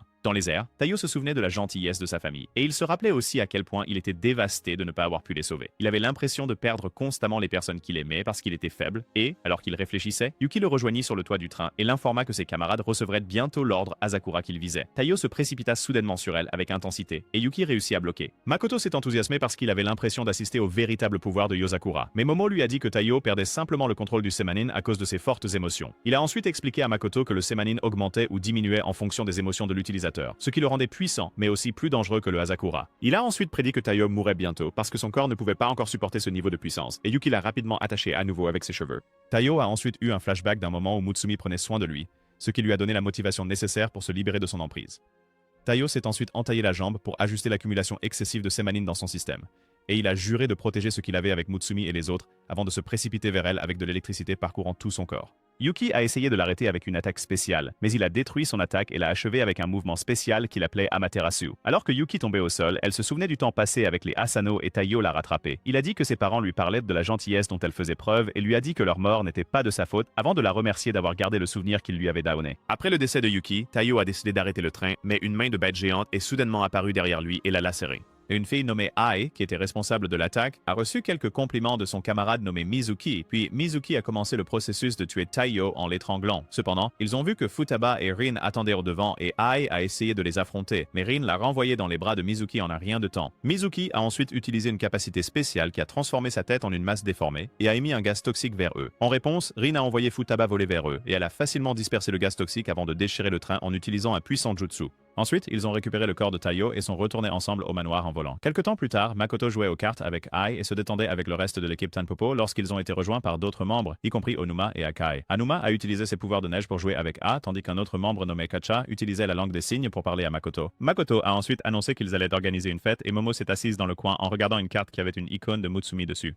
De retour au manoir Yozakura, Rin informa la famille que la cachette de Tanpopo se trouvait sur un endroit appelé l'île Skeleton, à environ 30 km du continent. Elle révéla qu'il s'agissait autrefois d'un village de pêcheurs et qu'il avait accueilli une base militaire pendant la Première Guerre mondiale, mais précisa qu'il était actuellement désert. Elle dit qu'elle avait découvert cela après avoir analysé les données de la boucle d'oreille de Yuki et révéla qu'ils avaient un énorme stock de Hazakura sur l'île Skeleton. Rin a terminé son briefing en annonçant qu'ils attaqueraient cette cachette dans une semaine et Kyoichiro a souligné que ce serait une mission conjointe entre Yozakura et Hinagiku. Rin a ensuite demandé à Shion de rejoindre son équipe dans leur enquête sur le plan de Tanpopo et elle a immédiatement accepté. Kyoichiro a ensuite donné à la mission le nom de code Yozakura Frontlines et a dit que ce serait une opération mobilisant tout le monde, famille et non-famille. Quelques minutes plus tard, Taiyo était dans sa chambre en train de réfléchir à son combat avec Yuki et il a réalisé qu'il n'était pas aussi puissant qu'il le devait. Juste à ce moment-là, le grand-père farfelu Ban est apparu de ses tiroirs et Keiko est arrivé juste à temps pour le gronder. Quand Taiyo a demandé pourquoi ils étaient là, Ban a dit qu'il s'était encore évadé de prison après avoir entendu parler des récents événements parce qu'il s'inquiétait pour lui. Ban a ensuite proposé de l'entraîner et ils sont vite allés au terrain d'entraînement où Ban a raconté à Taiyo comment Momo était l'apprenant le plus rapide qu'il ait jamais vu. Soudain, des coups de feu ont éclaté du sol autour d'eux. Et Ban a dit à Taiyo qu'utiliser le pouvoir de Semanin pour améliorer uniquement sa force physique ferait de lui un novice, car avec un entraînement approprié, il pourrait apprendre à contrôler la vitesse et le poids d'une balle tirée sur lui. Il a dit que les balles de Momo étaient plus rapides et plus lourdes que les siennes, et a révélé que la seule façon de les gérer était de s'y habituer. Ban a alors tiré une balle sur Taiyo, mais Taiyo a remarqué qu'elle ne l'avait que légèrement éraflée. Alors le vieil homme a expliqué qu'il pouvait réduire la force de l'arme pour qu'elle ne soit pas mortelle.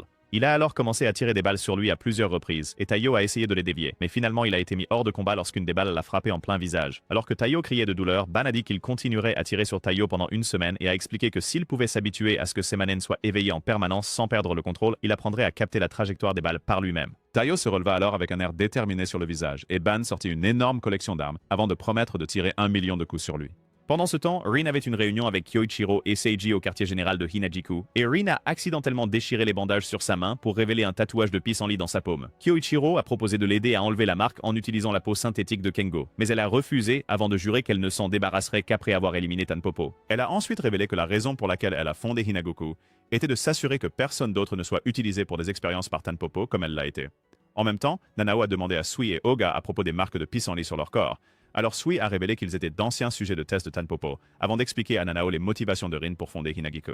Nanao a ensuite dit qu'il était choqué que les échantillons de sang qu'il avait prélevés sur eux étaient étrangement similaires au sang des Yozakura, et a ajouté qu'il pourrait trouver un moyen de réparer les dommages que les Hazakura avaient infligés à leur corps. Ailleurs, Futaba a rencontré Tsukio qui l'a informé que tous les espions de rang or qui travaillaient avec lui étaient en mission avant de proposer de l'aider pour le bien de Taiyo. Pendant ce temps, Taiyo venait de se faire battre par Ban, et lorsque Mutsumi est venu le voir, Ban a mentionné que Taiyo n'était qu'à moitié éveillé, avant de faire briller ses deux yeux avec le pouvoir Yozakura. Il a expliqué à Taiyo que sa forme actuelle était l'état pleinement éveillé d'un Yozakura, appelé épanouissement. Il a précisé que le chef des Yozakura ne pouvait transférer son pouvoir qu'une seule fois dans sa vie, et a révélé qu'il avait reçu le sien de Keiko, tout comme Taiyo l'avait reçu de Mutsumi. Il ajouta que les compétences qui se manifestaient grâce à l'éclosion différaient d'une personne à l'autre, et déclara que la sémanine dans son sang rendait son sang et ses os plus fluides, lui permettant de se glisser à travers des espaces étroits physiquement impossibles à pénétrer. Il utilisa ensuite cette capacité pour se glisser dans les vêtements de Taiyo et le tenir par derrière. Mais avant de faire un trou dans le sol, d'où l'eau a commencé à jaillir. Il a expliqué qu'il avait utilisé ses pouvoirs pour améliorer sa balle afin qu'elle puisse pénétrer jusqu'à 1000 mètres sous le sol et a dit qu'il passerait à cette méthode d'entraînement pour aider Taido à activer son éclosion. Juste à ce moment-là, Ban a commencé à faire l'idiot en lui montrant des danses de ballet stupides et il a expliqué que les danses pouvaient déclencher l'épanouissement avant de faire remarquer que le deuxième œil de Taido commençait déjà à s'épanouir. Ban l'a soudainement attaqué avec une balle, mais Taido l'a dévié au prix de sa lame. Ban s'est excusé d'avoir cassé Yai et a proposé de terminer leur entraînement pour la journée, mais Taido a refusé d'abandonner. Cependant, Ban a décidé de lui montrer un vrai risque en tirant une balle directement sur Mutsumi, mais Taido s'est précipité et a arrêté la balle à main nue. Voyant que Taido était maintenant en mode floraison complète, Ban expliqua que la capacité de floraison de Taido était une copie de Kirishima de My Hero Academia, car elle durcissait son corps. Le vieux radoteur parla des capacités de Taido pendant plusieurs minutes, et il fut interrompu lorsque Taido pointa sa lame vers lui en menaçant de le finir s'il attaquait à nouveau Mutsumi. Ban s'excusa ensuite et stupéfia Taido en révélant que tout était mis en scène puisque Mutsumi portait une protection par balle tout le temps. Après l'entraînement, Keiko a réprimandé Ban avant d'inviter Mutsumi dans une section secrète du manoir pour une conversation privée. Elles ont traversé le passage secret et sont arrivées dans une pièce que Keiko a dit être la chambre du chef. Elles ont trouvé un livre sur la table que Keiko a dit contenir les secrets des origines de la famille d'espions Yozakura et Keiko a révélé que tenter de l'ouvrir de force entraînerait l'explosion du manoir pour détruire ses secrets. Elle a demandé à Mutsumi si elle était prête à tout anéantir si elle n'était plus capable de protéger les secrets de la famille, et Mutsumi l'a assuré qu'elle était prête. Juste à ce moment-là, Ban et Taido sont entrés dans la pièce et Taido a serré Mutsumi dans ses bras avant de promettre de devenir plus fort pour que Mutsumi ne perde rien. Quelque temps plus tard, ils ont organisé une fête pour admirer les cerisiers en fleurs où tout le monde a apprécié le délicieux repas de Mutsumi en campant dans une forêt à l'extérieur du manoir, et pendant qu'ils s'amusaient, Taido a pensé à comment l'invasion conjointe de Tanpopo commencerait le lendemain. Lorsque Taido a regardé un cerisier en face de lui, sa floraison s'est activée et Keiko a expliqué que l'arbre qu'il regardait était un arbre sacré de la famille Yozakura nommé Tanu. Lorsqu'elle a placé un pétale de fleur sur sa main, il a brillé, et elle a dit que la raison pour laquelle il résonnait si facilement avec lui était parce que son contrôle sur son épanouissement était encore faible. Elle a révélé que l'arbre existait depuis le premier chef de la famille Yozakura, et a ajouté qu'il avait une légère quantité d'invocations qui le traversaient, ce qui le rendait capable de guérir les Yozakura. C'est pourquoi c'était la tradition de la famille Yozakura de se rassembler là avant les événements importants. Après son explication, Keiko a offert de la nourriture spéciale à Taido, mais avant qu'il ne puisse la manger, Ban s'est précipité pour les attraper, ce qui a fait tomber Taido dans les bras de Tsuchiyo. Tsuchiyo a alors commencé à faire des mouvements amusants en offrant à Taido un repas qu'il avait préparé pour lui, mais Ayaka les a interrompus en lançant une épingle entre eux. Ayaka et Tsuchiyo ont ensuite eu une confrontation pour savoir qui pouvait le plus idolâtrer Taido, et les choses ont dégénéré encore plus lorsque Suiban et Kyoichiro se sont mêlés à la situation. Ils ont tous offert à Taido un peu de leur repas, et Taido était initialement indécis sur lequel essayer. Mais il a fini par tout mettre dans sa bouche, avant de dire qu'ils étaient tous délicieux. Pendant ce temps, Makoto faisait sa propre petite fête avec l'équipe Tanpopo, et il les a informés qu'il lançait son plan maître nommé Projet de Semis le lendemain. Quand l'un d'eux a demandé ce qu'il ferait si les Yozakura attaquaient, Makoto a dit que ce ne serait pas un problème, puisqu'ils ne pouvaient pas atteindre l'île déserte.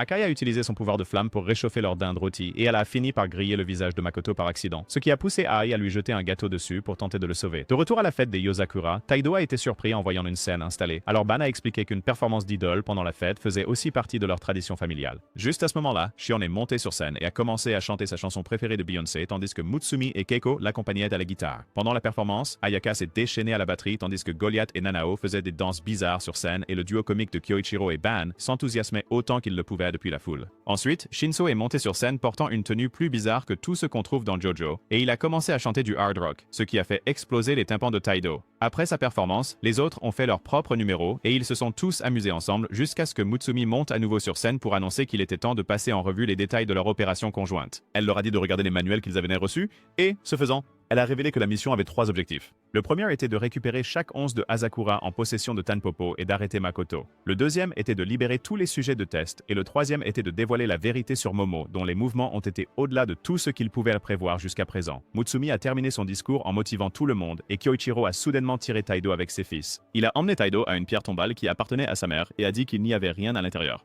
Kyoichiro a dit qu'elle était présumée disparue et a déclaré que leur récente rencontre avec des méchants renforcés lui ont fait réaliser que Tanpopo avait son corps. Il a dit qu'il ne serait jamais allé aussi loin sans le corps et le cœur d'une tête Yozakura. Puis il a présenté à Taido une 4e mission pour eux deux, qui était de récupérer le corps de sa mère sans que les autres frères et sœurs ne s'en aperçoivent, afin qu'ils puissent l'enterrer au manoir. Taido a demandé pourquoi il lui avait confié une mission si importante, et Kyoichiro a répondu qu'il voulait porter ce fardeau en tant qu'aîné de la famille, sans traumatiser ses frères et sœurs avant de déclarer que Taido était simplement son assurance. Il a ensuite dit à Taido de ne pas parler du plan à Mutsumi, et ils ont été interrompus lorsqu'une futaba ivre a giflé Kyoichiro au sol. Mutsumi est également arrivé et a tenu la main de Taido en lui disant quelques mots romantiques. Le lendemain matin, Makoto fut informé par un de ses hommes qu'il y avait des intrus sur leur île, tandis que Taido et la famille sautèrent d'un hélicoptère pour commencer leur mission.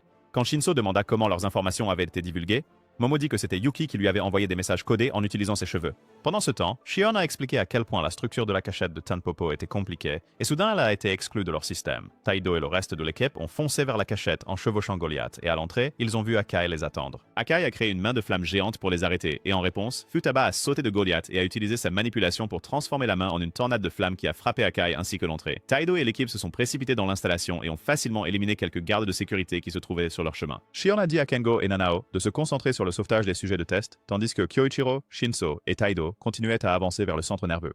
À l'extérieur de l'installation, Futaba était en train de faire un rapport à des agents arrivants quand Akai a soudainement chargé une énorme explosion de flammes sous elle. Elle et Goliath ont utilisé un mouvement spécial pour éviter l'explosion, et ensuite, Futaba a dit à Goliath de s'occuper des subalternes autour d'eux pendant qu'elle affrontait Akai. Makoto a dit à Akai de capturer Futaba vivante pour qu'il puisse l'utiliser pour la recherche, et Akai a accepté avant de lui dire de se taire. Akai a ensuite lancé une énorme explosion de flammes sur Futaba en utilisant ses jambes, mais Futaba a utilisé des mouvements stylés pour dévier l'explosion de flammes, tout en se lamentant sur le fait que les flammes d'Akai semblaient émettre un liquide inflammable. Mizuki a dit à Akai de ne pas baisser sa garde parce qu'elle avait affaire à la fille aînée Yosakura, et quand Ai lui a dit de faire attention, elle lui a grossièrement dit de se taire, ce qui a fait pleurer Ai. Makoto l'a ensuite traité de salaud, et elle s'est excusée d'avoir fait pleurer Ai. Ensuite, Makoto a demandé à Chacha d'appeler des renforts, mais Chacha a dit que ce ne serait pas possible tout de suite. Pendant ce temps, Keiko a neutralisé plusieurs systèmes de sécurité au complexe Tanpopo en utilisant un fusil de sniper, tandis que Ban la louait. Makoto se demandait quoi faire de la situation, alors Aonuma a proposé d'aller gérer la situation lui-même.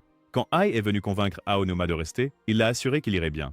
Au même moment, Taido et les garçons sont entrés en tirant à tout va, abattant encore plus de gardes de sécurité dans la zone, et ils ont finalement atteint un point où un membre de Tanpopo, nommé Kurosawa, les a interceptés. Quand Kurosawa a essayé d'attaquer Taido, Taido l'a bloqué avec son épée, et Shinso a poussé Taido hors du chemin avant de tirer à plusieurs reprises sur Kurosawa avec ses armes. Alors que le corps de Kurosawa se régénérait, Shinso leur dit, au reste de l'équipe, de continuer pendant qu'ils l'affrontaient. Après leur départ, Shinso remarqua que le corps de Kurosawa était en acier. Et, sachant que ses balles ne pouvaient pas le percer, il passa son arsenal en mode laser. À l'extérieur de l'installation, Futaba dit à Akai de se rendre puisque leur seule cible était Makoto. Mais Akai répondit qu'elle n'avait absolument rien à perdre avant de passer en mode Super Saiyan. Futaba sourit en voyant que les yeux d'Akai brillaient, et Akai lança une puissante attaque de flamme à grande vitesse sur elle. Lorsque Futaba tenta de la dévier, la flamme s'enroula autour de son bras et elle dut jeter le morceau de vêtement sur son bras. Akai utilisa ensuite une autre attaque spéciale qui créa des flammes souterraines convergeant vers Futaba, et Futaba contre-attaqua en créant une barrière de vent qui dévia les flammes. Voyant cela, Akai a loué ses compétences avant de passer au niveau supérieur en activant sa plus grande attaque de flamme à ce jour.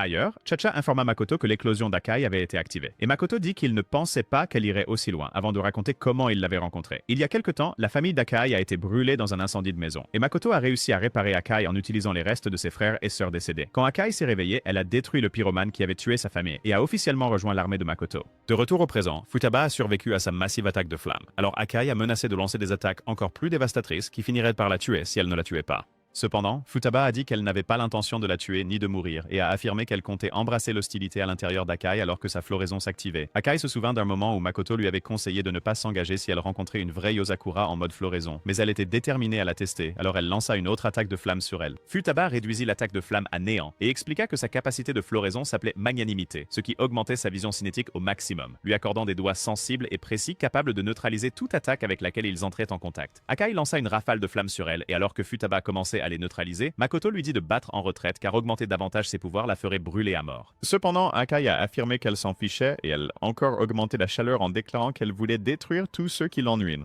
Lorsque Makoto remarqua qu'elle avait dépassé la température critique, il dit à Chacha d'activer leur mur ignifuge, et Akai finit par créer une explosion massive dans cette zone. Lorsque la fumée se dissipa, Akai fut stupéfaite de voir Futaba lui tenir les bras, et Futaba dit alors qu'elle ne pouvait pas la considérer comme quelqu'un dont elle se fichait avant d'utiliser un mouvement spécial de vent pour éteindre les flammes sur son corps. Ensuite, Futaba a tenu Akai, et lui a dit quelques mots de motivation avant d'informer son équipe qu'elle avait maîtrisé l'ennemi. Elle leur a également dit de faire attention car elle avait détecté une puissance similaire à l'éclosion. Pendant ce temps, Chacha a informé Makoto que Tio et les autres allaient bientôt rencontrer Aonuma, et Makoto a dit que cela n'avait pas d'importance si leur installation était détruite car cela ne ruinerait pas son projet de semi. Suivant les instructions de Shion, Kengo et Nano ont suivi un itinéraire différent pour sauver les sujets de test, et Nano a éliminé plusieurs gardes dans la zone avant qu'Aonuma n'apparaisse devant eux. Kengo a alors créé plusieurs clones d'ombre de lui-même et a commencé à attaquer, mais Aonuma en a détruit plusieurs avant d'informer Makoto que l'aile de recherche était en danger. Il a dit à Aonuma de sécuriser la source d'énergie, alors il a disparu du champ de bataille en utilisant ses pouvoirs de glace, et Ai a essayé de débattre du plan de Makoto de détruire les sujets de test, mais Mizuki l'a intimidé pour qu'elle se taise. Makoto a également dit à Kurosawa de se diriger vers l'aile de recherche, alors il a quitté Shinzo et s'est dirigé vers cet endroit tout en détruisant ses propres alliés au passage. Cependant, Shinzo l'a poursuivi et a commencé à l'attaquer avec une arme spéciale qu'il avait créée avant de lui prêcher sur la mauvaise utilisation des armes.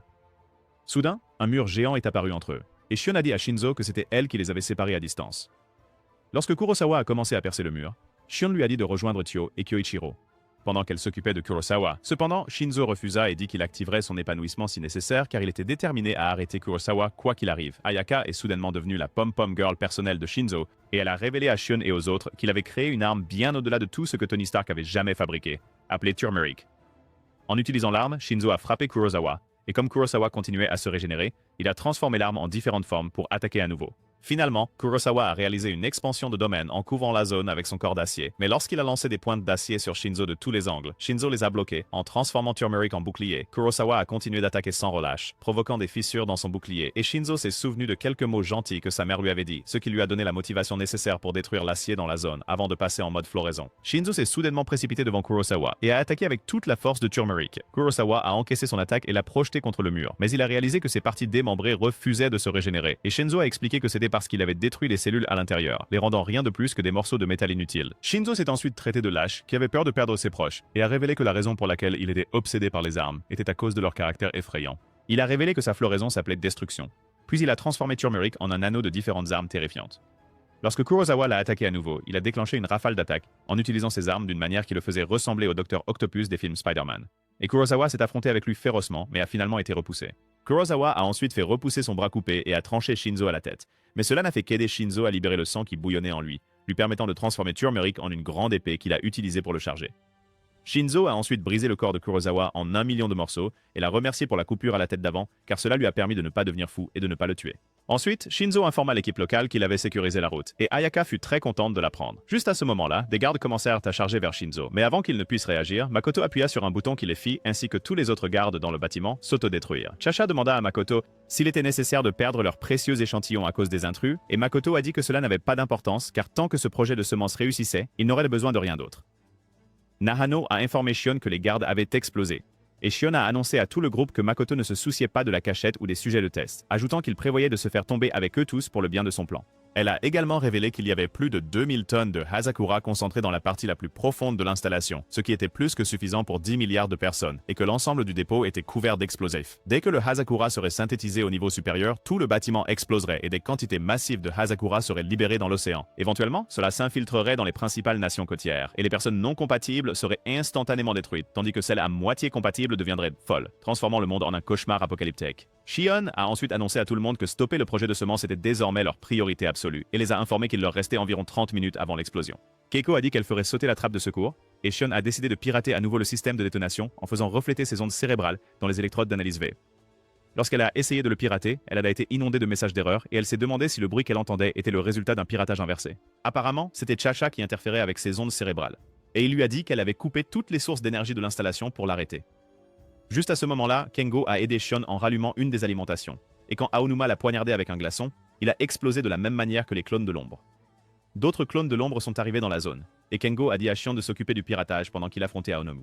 Shion a essayé de discuter, mais Kengo l'a convaincu de compter sur lui en tant que frère, tout en allumant plusieurs autres interrupteurs. Aonuma a poussé, faire éclater quelques clones de l'ombre comme des ballons, et il était préoccupé par le fait que le courant serait bientôt rétabli grâce aux efforts de Kengo. Alors, il a demandé à Chacha s'il devait couper à nouveau le courant avant d'affronter Kengo. Chacha a dit qu'il n'avait pas besoin de paniquer car il ne restait que 21 minutes avant que leur plan ne réussisse, impliquant qu'il devait seulement les retenir. Au même moment, Sayo luttait contre les gardes dans une autre partie de l'installation, et Kyoichiro les a tous éliminés facilement d'une seule attaque tout en lui faisant la leçon sur la meilleure façon de cultiver l'aura. Suivant les instructions de Shion, Kengo a activé d'autres sources d'énergie et a couru en avant que certains de ses clones ne soient éliminés par les attaques de glace d'Aonuma. Aonuma est entré en mode floraison, et Chacha lui a dit exactement où trouver les clones de Kengo, alors il a envoyé une vague de glace à leur emplacement. Chacha a commencé à jacasser sur la façon dont Makoto l'avait trouvé dans le passé, et lui avait donné le pouvoir de floraison qu'il utilisait maintenant pour les voir tous en même temps, et Shion l'a interrompu en disant qu'il lui ressemblait parce qu'il était un reclus qui méprisait les gens à cause de son intelligence. Alors que les clones de Kengo étaient gelés par les attaques de glace d'Aonuma, Shion a dit à Chacha qu'il n'était qu'un imbécile borné, et quand Aonuma a essayé de bouger, un clone de l'ombre de Kengo a explosé en le tenant, permettant à un autre clone de rallumer un interrupteur. Juste à ce moment-là, le système de Chacha a été inondé d'images aléatoires d'Aonuma, et Aonuma a commencé à entendre plusieurs voix de Chacha, lui donnant des ordres différents en même temps. Shion a expliqué que tout cela faisait partie d'un plan qu'elle et Kengo avaient exécuté pendant la panne de courant et que les clones avaient réussi à allumer les sources d'énergie restantes, donnant à Shion le contrôle total du bâtiment, tandis que Kengo passait en mode floraison.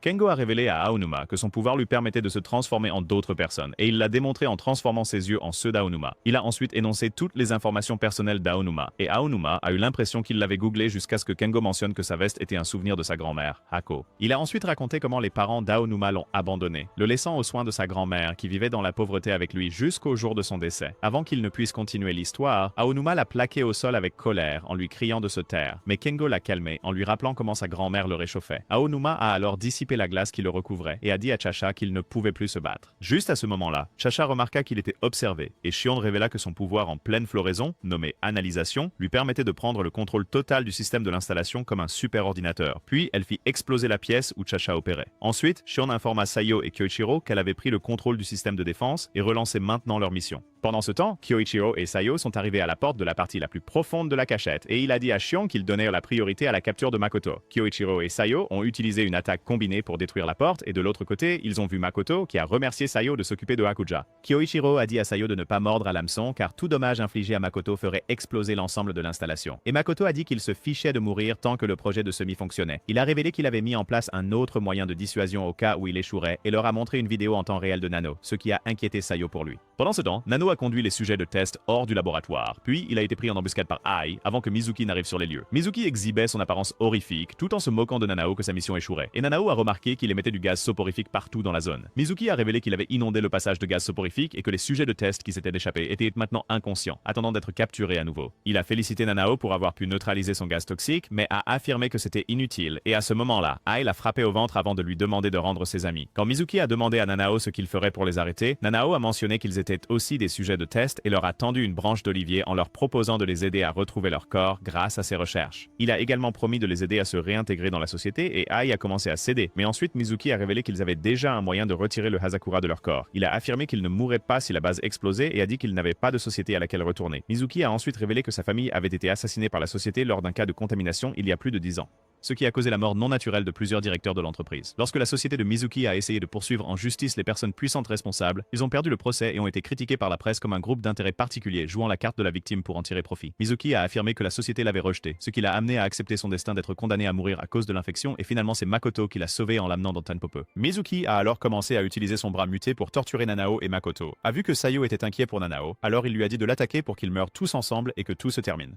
Sayo reprit son calme et dit à Makoto qu'il n'était pas le seul contre qui il se battait. Juste à ce moment-là, Sue et Oga arrivèrent dans la salle de laboratoire et détruisirent le bras muté de Mizuki. Seiji rejoignit également la bataille avec Rin, Tsukeo et les autres agences avec lesquelles les Hazakura étaient alignés. Et Sayo dit audacieusement à Makoto qu'il faisait face à eux tous. De retour dans la salle de laboratoire, Ei s'est libéré des chaînes d'Oga et a commencé à attaquer le duo Hinajiku tout en leur disant en pleurant de ne pas lui enlever sa maison. Nanao a alors souligné qu'Ei avait de l'ADN de loup implanté en elle avec le pouvoir de Hazakura, faisant d'elle une chimère. Puis il a reçu un appel de Sayo qui lui a demandé s'il allait bien. Nanao a dit qu'il allait bien parce qu'il pouvait maintenant se concentrer sur sa floraison, et il a ensuite dit à Sayo qu'il allait tout finir tout de suite. Nanao est ensuite passé en mode floraison, ce qui a fait apparaître plusieurs orbes lumineuses autour de Mizuki, et Mizuki a remarqué que son niveau de concentration de Hazakura diminuait. Nanao a expliqué que sa capacité de floraison nommée adaptation créa les cellules cristallisées flottant autour d'eux, qui étaient faites de substances d'immunité invoquées. Il a dit que son corps pouvait contrer n'importe quel poison ou environnement avec lequel il entrait en contact, puis il a prêché sur la façon dont Makoto avait privé tous les sujets de test de leur liberté. Il a terminé son discours en disant que l'installation de Makoto ne devrait plus exister parce qu'elle privait les gens de leur capacité à s'adapter, puis il a utilisé son pouvoir de détoxification pour annuler la transformation de Mizuki. Ensuite, Nanao est allé voir Ai qui s'est soudainement effondré pendant son combat avec le duo Hinajiku et ils ont remarqué qu'elle était sur le point de mourir parce qu'elle ne pouvait pas supporter le choc hyperactif du Hazakura. Nanao est alors entré à nouveau en mode floraison en essayant de la sauver, mais il a remarqué que cela ne fonctionnait pas et Mizuki a expliqué que cela ne fonctionnerait pas parce que l'invocation submergeait son corps. Il a alors proposé de la sauver en injectant tout son para-invocation en elle et, ce faisant, Namino lui a rappelé que son corps actuel dépendait de Hazakura. Mizuki leur a dit qu'Ai ressemblait à sa fille décédée et a raconté ses expériences avec Ai alors que son corps se désintégrait. Ai s'est soudainement réveillé, les larmes aux yeux, en suppliant Mizuki de ne pas mourir, mais finalement il s'est transformé en poussière, la laissant émotionnellement détruite. Pendant ce temps, Makoto traita Mizuki d'imbécile pour s'être sacrifié pour Ai, et à ce moment-là, Shion informa Sayo qu'elle avait coupé le lien entre le système de détonation et Makoto lui-même, ce qui signifiait que Sayo pouvait lui faire sauter la tête s'il le voulait. Sayo transforma immédiatement Ai en un énorme pistolet qu'il utilisa pour lancer une puissante attaque de foudre sur Makoto. Mais Makoto résista d'une manière ou d'une autre à cette attaque. Makoto a essayé d'activer quelque chose avec son téléphone, mais Kyoichiro lui a tranché le bras avant qu'il ne puisse le faire et lui a coupé la tête immédiatement après. Taiyo a regardé avec stupeur le corps de Makoto se rattacher lentement, et Kyoichiro a expliqué que Makoto était un monstre qui se cachait dans l'ombre de l'histoire depuis les 100 dernières années. Makoto a soudainement activé son épanouissement et Taiyo a été choqué de voir que le motif sur ses yeux ressemblait à un véritable Yozakura. Makoto a ensuite raconté comment il avait reçu pour mission d'étudier la famille Yozakura immédiatement après la Seconde Guerre mondiale et comment toutes ses recherches avaient été dissimulées après la guerre. Après quelques minutes de plus à parler de ses objectifs, Makoto jeta un de ses doigts sur le sol qui se transforma en un monstre géant. Et il expliqua que son blooming, nommé régénération, lui permettait de stocker l'ADN de ses sujets et de les régénérer comme sauvegarde. Il les a ensuite laissés affronter le monstre pendant qu'il se dirigeait pour activer le détonateur manuellement, et l'attaque que Kyoichiro a lancée sur le monstre n'a même pas percé sa peau. Kyoichiro a ensuite enroulé ses fils autour de Taiyo, tandis que Taiyo chargeait le monstre et le détruisait en utilisant une attaque blooming surchargée avec son épée. Alors que Taiyo courait en avant, il a dit à Shifune qu'il était sur le point de pénétrer dans la salle la plus profonde de l'installation et, en réponse, elle l'a informé qu'elle allait désactiver le système de détonation dans les 5 prochaines minutes. Elle lui a ensuite dit de briser les réservoirs à l'intérieur de la salle après 5 minutes. Alors Taiyo a réglé son chronomètre sur un compte à rebours de 5 minutes. À l'intérieur de la salle profonde, Makoto était sur le point d'appuyer sur le détonateur lorsque Taiyo est arrivé et l'a plaqué au sol. Taiyo était en mode blooming complet et il a dit à Makoto d'abandonner, mais Makoto l'a poignardé dans le ventre avec des pointes de son corps et l'a informé qu'il avait percé ses organes vitaux avec des lames empoisonnées. Makoto a également révélé qu'une perte de sang massive émousserait ses pouvoirs Yozakura, mais Taiyo l'a interrompu en disant que Shion allait désactiver le système de détonation d'une seconde à l'autre, ajoutant que sa mission était de le retenir. Tout à coup, les yeux blooming de Taiyo et Makoto ont commencé à réagir l'un avec l'autre et Taiyo s'est rapidement retrouvé dans un étrange jardin fleuri. Dans un laboratoire quelque part, une version plus jeune de Makoto examinait ses recherches et il fut surpris de voir qu'un pissenlit qu'il avait planté dans une tasse était toujours vivant malgré l'absence de lumière du soleil. Il sentait que le pouvoir du pissenlit aurait pu changer l'issue de la guerre s'il l'avait exploité, et il savait que le laboratoire dans lequel il se trouvait serait bientôt effacé pour protéger certains politiciens véreux. Son seul regret était de ne pas avoir pu reproduire de résultats à partir de ses recherches parce que le sang échantillon qu'il avait était trop puissant. Il a dit à son sujet de test de le laisser l'examiner une dernière fois avant qu'il ne soit effacé et qu'elle ne soit incarcérée, mais elle a répondu que ce ne serait pas la dernière fois parce qu'il pourrait encore élaborer une stratégie pour survivre. Alors qu'il lui prélevait du sang, elle a parlé de son désir de renaître en autre chose qu'une Yozakura pour ne plus être vénérée et tourmentée. Elle a déclaré qu'elle voulait être quelque chose de normal, comme un pissenlit, et lui a demandé si son projet de semi rendrait cela possible. Makoto a répondu que ce n'était qu'un fantasme, mais elle a dit que c'était merveilleux, parce qu'effacer l'existence des Yozakura la libérerait d'être la première chef de la famille, pour qu'elle puisse simplement être Tsubomi. Elle a ensuite affirmé qu'elle le réaliserait même si elle devait sacrifier tous ses descendants. Après avoir vu ce souvenir, Taiyo a repris conscience et Makoto l'a plaqué au sol avant de lui injecter le poison de Mizuki. Taiyo a demandé ce qui s'était passé entre eux. Alors il a expliqué que leur floraison avait échappé à tout contrôle, et a ensuite révélé que le rêve de Tsubomi deviendrait réalité s'il pouvait trouver un autre corps Yozakura fort. Makoto a affirmé que stopper le projet de semi ne mettrait fin à rien, et Taiyo a interrompu son discours de méchant en lui tranchant les membres. Taiyo a alors fait son propre discours qui s'est terminé en disant qu'il arrêterait Makoto quoi qu'il arrive. À ce moment-là, le corps de Taiyo a muté et Makoto a expliqué que c'était parce que le vieux sang Yozakura qu'il lui avait injecté s'était mélangé avec le nouveau sang Yozakura pour créer un poison mortel qui pourrait le détruire. Il marmonna des absurdités scientifiques pendant un moment, avant de dire à Taiyo qu'ils étaient les mêmes et de faire à nouveau connecter leurs yeux blooming. Il lui montra des tonnes de personnes qui avaient perdu la vie à cause des Yozakura et la douleur fit crier Taiyo alors qu'il continuait à le manipuler. Finalement, Taiyo perdit connaissance et il retourna dans les souvenirs de Makoto, où Makoto fut abattu par un soldat qui avait l'intention d'emmener Tsubomi en détention. Avant que les soldats ne puissent partir avec Tsubomi, Makoto fit exploser le laboratoire, et ensuite Tsubomi lui demanda pourquoi il l'avait libéré au prix de sa propre vie. Il lui a dit qu'il avait grandi sur cette île où tout le monde avait été décimé par la grippe espagnole et qu'il était devenu médecin, obligé de se débarrasser de nombreuses personnes. Il a affirmé que Tsubomi était différente des autres humains parce qu'elle était une mutation, ce qui signifiait qu'elle jouerait un rôle important dans l'avenir. Elle a ensuite dit qu'elle voulait qu'il vienne avec elle et elle lui a injecté du sang Yozakura avant de lui demander de lui montrer l'avenir qu'il avait l'intention de créer. De retour au présent, Taiyo était allongé par terre, impuissant, tandis que Makoto cultivait son aura et il pensait à tout ce qu'il avait traversé jusqu'à présent, ce qui fit briller son anneau. Dans l'hélicoptère, l'anneau de Mutsumi brillait aussi, alors elle pria pour que Taiyo réussisse. Quand Makoto s'approcha pour porter le coup final à Taiyo, le vierge aux cheveux rouges fut énergisé par son anneau, lui permettant d'arrêter l'attaque en plein vol. Taiyo réalisa que Mutsumi l'aidait à survivre comme elle l'avait toujours su, et il lui en fut reconnaissant. Quand Makoto l'attaqua à nouveau avec ses tentacules, Taiyo détruisit la masse qui le retenait avant de lancer une puissante technique de respiration du tonnerre qui détruisit tous les conteneurs de Hazakura dans l'installation en une fois. Ensuite, Mokuto le plaqua contre le mur et révéla qu'il avait absorbé tout le Hazakura avant qu'il ne soit désactivé. Il a affirmé que le projet de semi serait un succès s'il se faisait exploser en utilisant Blooming et Taiyo est intervenu pour l'arrêter, seulement pour être à nouveau surpassé. Juste à ce moment-là, les frères et sœurs Yozakura ont fait irruption dans la pièce, et Shion leur a dit de détruire la partie de son corps qui stockait le Hazakura, avant qu'il n'explose afin de contrecarrer ses plans. Lorsque Makoto a attaqué à nouveau, les frères et sœurs ont utilisé leurs capacités une par une pour arrêter ses attaques avant que Futaba et Kyoichiro ne lancent une puissante attaque combinée contre lui. Cependant, il a dévié l'attaque combinée, et lorsque Taiyo a remarqué quelque chose de lumineux sur le cou de Makoto, il a alerté Kyoichiro, ce qui l'a amené à changer leur formation pour que Taiyo soit celui qui mène la prochaine attaque. Juste à ce moment-là, Shion informa Kyoichiro que Makoto allait faire exploser le bâtiment très bientôt. Mais il la rassura en disant que cela n'arriverait pas parce qu'ils allaient l'achever avec leur prochain mouvement.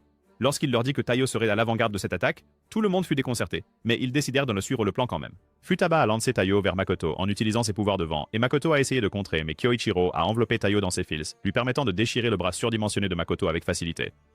Kengo a ensuite fait apparaître plusieurs clones de Taiyo dans la zone et explosé sur le corps de Makoto.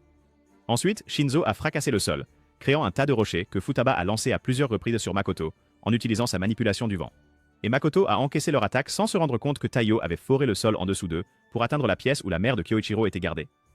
Quand Taiyo est arrivé, il a vu des fils brillants qui ont provoqué une douleur immense à son corps lorsqu'il les a touchés. Makoto a révélé que les fils cristallisaient le séménine qui était tissé par le sang Yozakura, puis il a expliqué que le sang Yozakura, qui ne se décomposait jamais même après la mort, était trop puissant pour l'humanité mais pouvait être utilisé comme fondation pour répandre le Hazakura. Il a également révélé qu'il avait son corps lié à celui de la mère de Mutsumi, ce qui signifiait que si les fils étaient coupés, cela arrêterait son approvisionnement en Hazakura et le détruirait. Il a affirmé qu'il était impossible pour les humains de détruire cette structure cristallisée, et même si par hasard un fil était coupé, cela créerait une énorme explosion qui les détruirait.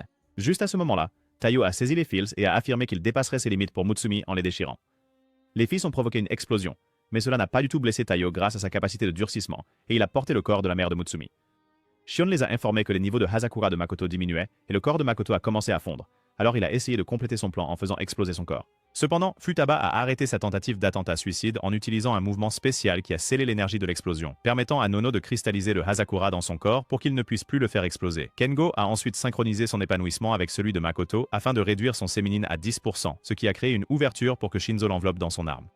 Kyoichiro a ensuite envoyé d'innombrables fils microscopiques à travers le corps de Makoto, et Taiyo l'a achevé avec un puissant coup de foudre inspiré de Thor qui a détruit ses cellules une par une. Pendant qu'il était électrocuté, Makoto a entendu la voix de Tsubomi qui l'a remercié avant de lui dire son dernier adieu. Ensuite, Kyoichiro a annoncé à tout le monde qu'ils avaient capturé Makoto, et Rin a répondu qu'ils avaient réussi à sauver les sujets de test également. Seiji a rapporté que son équipe avait maîtrisé ce qui restait des gardes de Makoto, et Mutsumi a remercié Taiyo en larmes avant de déclarer que leur mission était un succès total. Quelques minutes plus tard, Kyoichiro a rencontré Taiyo dans la pièce où sa mère était retenue, et après avoir remercié Taiyo en silence, Kyoichiro a emporté sa mère. Au même moment, Ban a rejoint Momo sur une plage et lui a dit de remettre le cœur de sa fille qu'il avait contenu dans une boîte qu'il tenait. Momo a dit qu'il ne le ferait pas parce qu'il appartenait à sa femme, Rei, et à lui-même. Cependant, Ban est entré en mode floraison et a pointé une arme sur le visage de son beau-fils Salo. Il a ensuite tiré un coup super puissant que Momo a arrêté à main nue, provoquant une onde de choc massive qui secoua la zone jusqu'à l'île.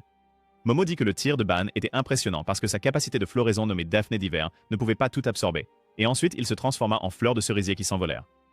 Le lendemain, Mutsumi écrivit un rapport indiquant que Makoto avait été arrêté, tandis que les membres survivants de son équipe étaient déplacés sous surveillance intense, et ensuite elle rencontra Taiyo près de la tombe de sa mère. Taiyo a mentionné qu'il n'avait rien pu découvrir sur Momo, et il lui a promis qu'il terminerait cette mission un jour. Quelques jours plus tard, Taiyo s'est réveillé sous le choc en voyant Mutsumi en robe de mariée, et Kengo a enlevé les vêtements de nuit de Taiyo pour révéler le smoking qu'il portait en dessous. Taiyo était perplexe, alors Futaba lui a dit qu'il faisait une réception de mariage style Yozakura pour lui et Mutsumi. À la réception, Mutsumi a dit à Taiyo qu'il y avait des gens du monde souterrain dans la foule, et ils ont été bientôt approchés par l'espion actif, le plus âgé nommé Fuma, qui a donné des roses à Taiyo. Quand une lame a jailli des roses, Taiyo a esquivé et Fuma a enlevé son déguisement pour révéler qu'il était en fait Ban. Kyoichiro est apparu vêtu d'un étrange costume de poisson, et il a commencé à harceler Taiyo comme d'habitude avant que la mère de Mutsumi n'apparaisse soudainement sur un écran et lui dise d'arrêter. Ils ont réalisé que c'était une vidéo préenregistrée que Rei avait laissée pour que Mutsumi la regarde le jour de son mariage, et les mots émouvants que Rei avait laissés pour Mutsumi l'ont laissé en larmes. Rei a également laissé un message pour le mari de Mutsumi le remerciant de l'avoir choisi, avant de dire qu'elle comptait sur lui pour s'occuper de sa fille. En entendant cela, Taiyo a attrapé le bras de Mutsumi et a juré de faire de son mieux. Ensuite, Mutsumi a prononcé un discours où elle a remercié les invités d'être venus au mariage, et a promis de tout faire pour protéger la famille Yozakura avant de demander aux invités de les saluer avec une rafale de balles conformément aux traditions de mariage Yozakura. Alors que Taiyo et Mutsumi descendaient l'allée en courant, les invités les ont bombardés de balles et les autres membres de la famille ont utilisé leur pouvoir pour les protéger. Si vous étiez Taiyo, quelle position de chambre choisiriez-vous pour Mutsumi en premier? Faites-le nous savoir dans les commentaires. C'est tout pour la vidéo d'aujourd'hui. Si vous aimez les résumés d'anime comme celui-ci, regardez cette vidéo ici.